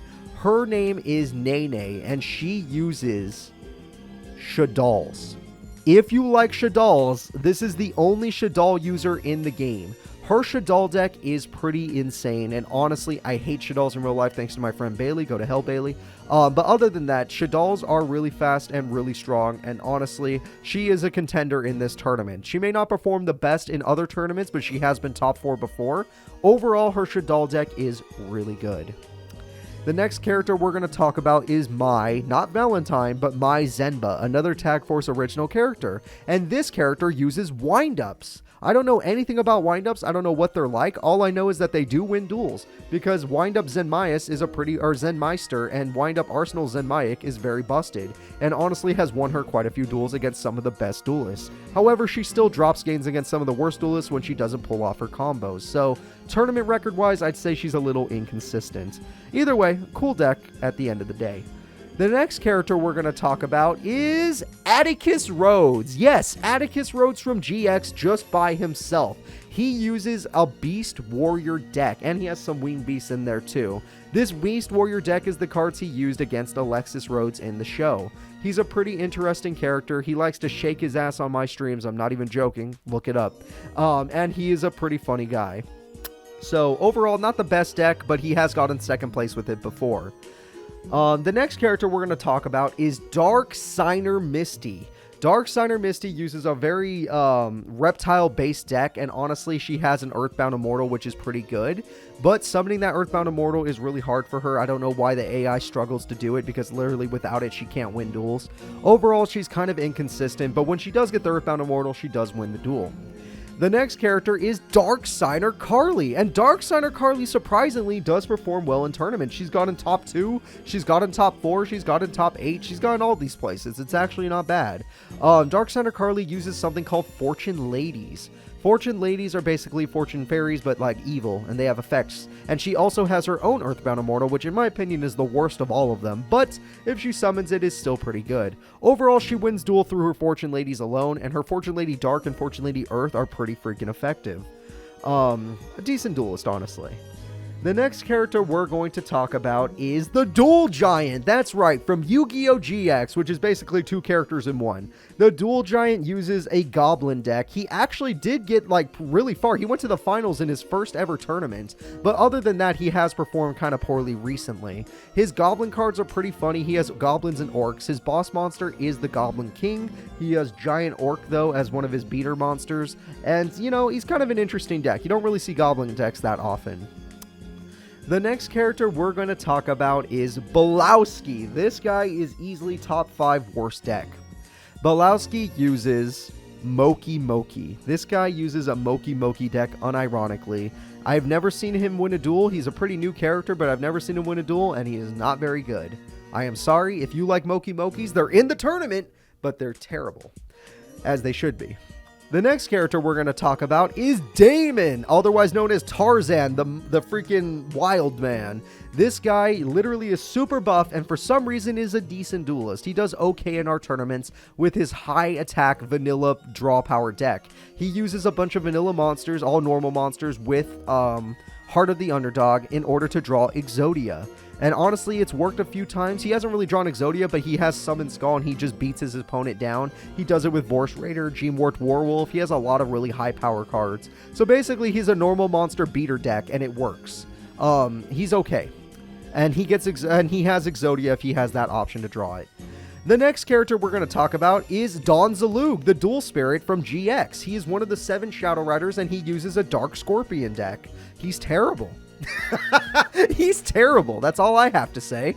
Honestly, not a good character. Doesn't perform that well. I think the best he's done is top 8 in a Miracle Run, but he's a bad duelist. So, moving on to the next character, we have Slade Princeton. Slade Princeton is Chaz's older brother. He has the $1 million deck, all made of high-power dragon cards. He uses the 5-God Dragon, King Dragoon, all that fun stuff. Overall, he has gotten second place in some tournaments. He's gotten top 4 in other tournaments. He is a pretty good duelist, but, you know, there are better beaters in this tournament, so there's a reason he's never won one. The next character we're going to talk about is another GX character. Her name is Princess Rose. Now, Princess Rose is the only legit frog deck you're going to find in this tournament. She uses cards like Des Frog, D3S Frog, Beelzefrog, Tadpole, Treeborn Frog, Poison Draw Frog. She has a bunch of the frog cards, and she does have the Froggy Force Field Trap card, which is really good. So Princess Rose is an interesting character. She has not performed well in tournaments, but I like frogs, so good for her. The next character we're going to talk about is Prince Ojin. We have Princess Frog, now we have Prince Ojin. Prince Ojin is a GX character that showed up to fight Sartorius because Sartorius wanted his satellite cannon. And guess what? He uses a satellite cannon deck. He has 3 satellite cannons and his fusion monster, the Satellite Cannon Balsam. It's a pretty interesting card. If he can get out Satellite Cannon and stall with it, he can actually defeat opponents, but it's a very slow deck, so overall, terrible tournament performance. That's all I have to say about him. The next character we have to talk about is Dr. Collector. This man is supposed to be like a Hannibal Lecter character, and he uses a bunch of female spellcaster cards mixed in with some busted cards like Dimension Fusion, Dimensional Fisher, just like a bunch of remove from play stuff. It's pretty interesting, actually.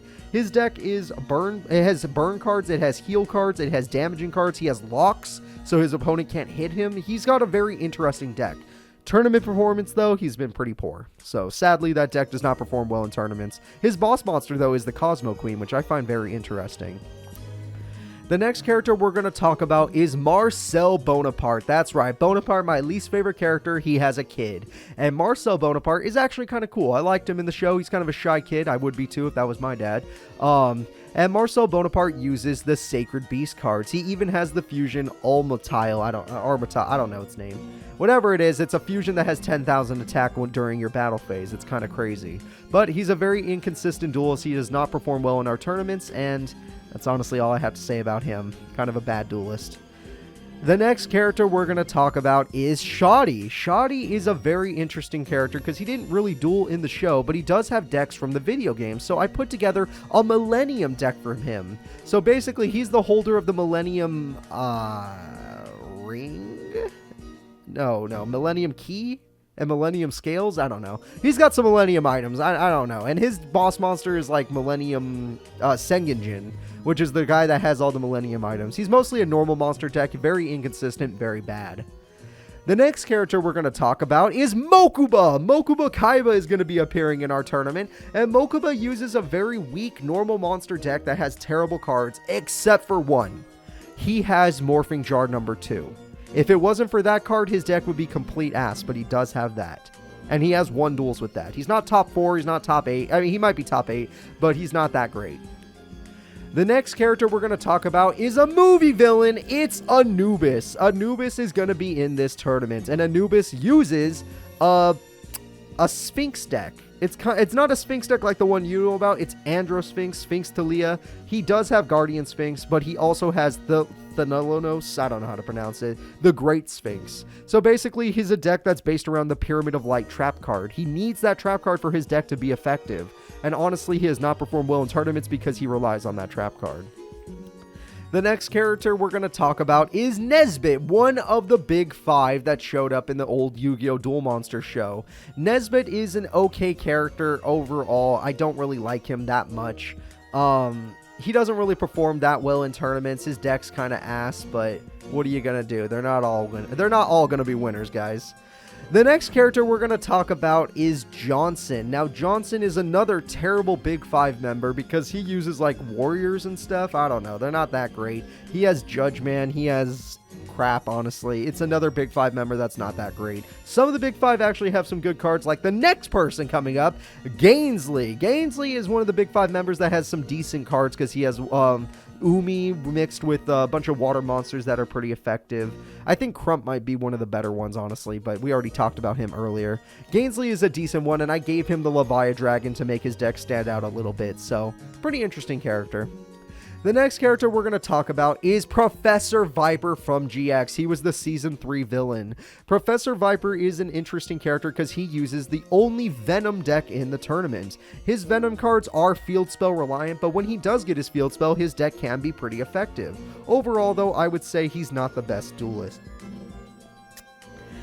The next character we're going to talk about is Haitian. That's right, everybody. Haitian, one of the villains from For Yu-Gi-Oh! Forbidden Memories, I think he was in the Game Boy game. He's in the freaking Falsebound Kingdom game. He's in actually quite a few of the games.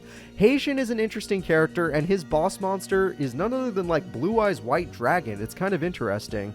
He's got access to a lot of normal monsters that he used in the games. Honestly, he does have Exodia as well, so Exodia is probably the easiest card for him to make happen. He's got Triple Heart of the Underdog to go along with all of his monsters. He has Tanky Mystical Elf to keep him safe. He performed decently well in his first tournament, but that was the Forbidden Memories tournament.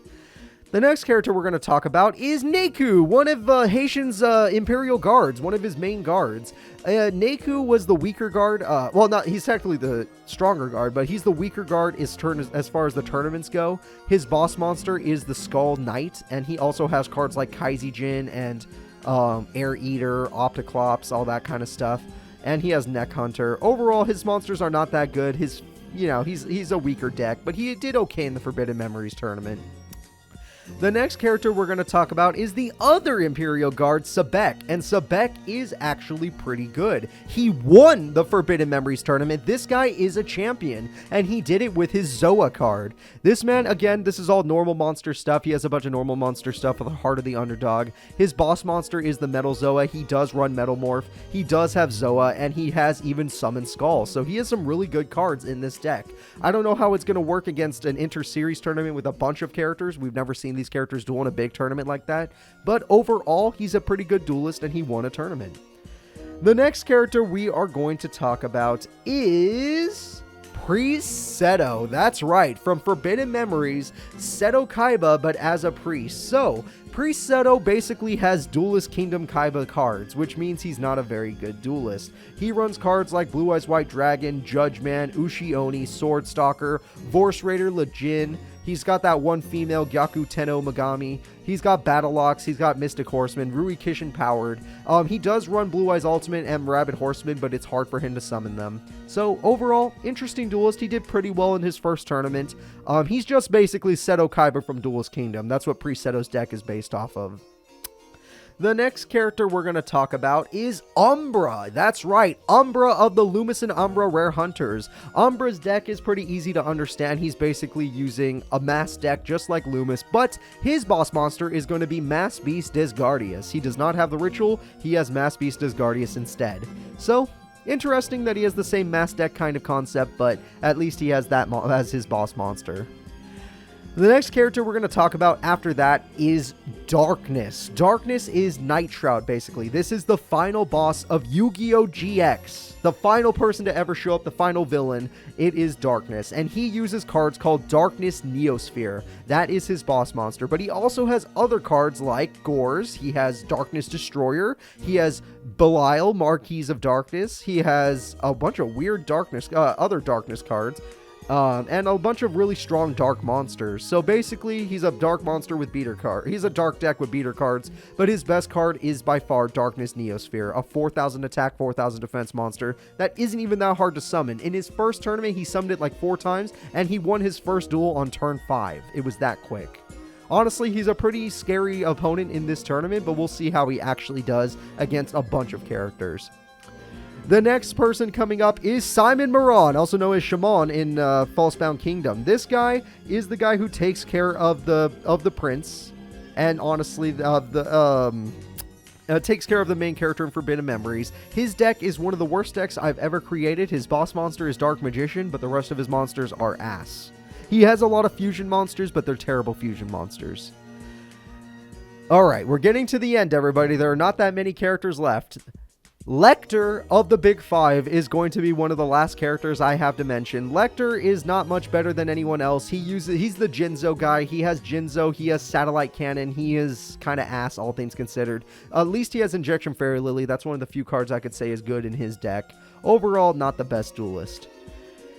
The next new duelist is one that's brand new. This is a character that's only participated in one tournament, and his name is Chief Armstrong from Yu-Gi-Oh! 5Ds. Chief Armstrong is using an Iron Chain deck. He uses Iron Chain Dragon, his boss monster. He has Iron Chain Coil, Iron Chain Blaster, Iron Chain Snake, Chain Dog for no reason, Iron Chain Repairman, and a bunch of other stuff like that. Anything to do with chains, because he is the Warden, he gets to get those cards. Honestly, his deck is pretty interesting, but because we have not seen it in tournaments, I don't really know how to rate this guy. I would say he's pretty bad altogether. His deck doesn't seem that good, so I'm not going to rate him very high, but he is a new character. But now it's time. Everybody, we are on character number 250. This is the final character that will be appearing in this tournament. A character that has never appeared in any other tournament. This is his first tournament, the Shadow Realm tournament, and his name is Dark Knight. Dark Knight is the ultimate boss of all of Yu-Gi-Oh! Any game, any series, Dark Knight is the #1 guy. This is the strongest character to ever exist in Yu-Gi-Oh! And in order to make him feel like the strongest character, I gave him the strongest deck me and my friends, I had my friends help me out with this, could think of. And we tested this deck multiple times against our current #1 character, Crow. And he beat Crow 5 times out of 8. Yeah, I don't know why we went that far. We had 8 fights, Crow won 3, and Dark Knight won 5. Overall, Dark Knight's deck is about normal monsters, and his boss monster is the Blue Eyes Ultimate Dragon. This is a brand new character, and I'm going to give him a full star rating because he is that strong. But that is going to be it, everybody. Those are the 250 characters you are going to see in this tournament. This Shadow Realm tournament will begin on December 3rd at 12 p.m. PDT on Twitch. Follow me on Twitch, Casual Cooper on Twitch, if you want to see the tournament from the beginning. That tournament will be on Twitch on Saturday. On Sunday, I will continue the tournament because there's no way I'm doing all 250 battles in one day. That's not physically possible. Will be continued on YouTube. You can watch the second day of the tournament on YouTube. I'll stream it there. And then if I don't finish it there, then we're going to continue till the next week on Saturday on Twitch, Sunday on YouTube, 12 p.m. PDT every time. But that is all 250 characters. I hope you vote for the ones you want. Remember, you got to vote in the comment section. I vote for blank and blank. And whoever you vote for will be able to get a better seed in the tournament. They'll have an easier bracket. That is going to be it. I hope you all can make it to the Shadow Realm tournament on Saturday on Twitch at 12 p.m. Bye-bye, everybody.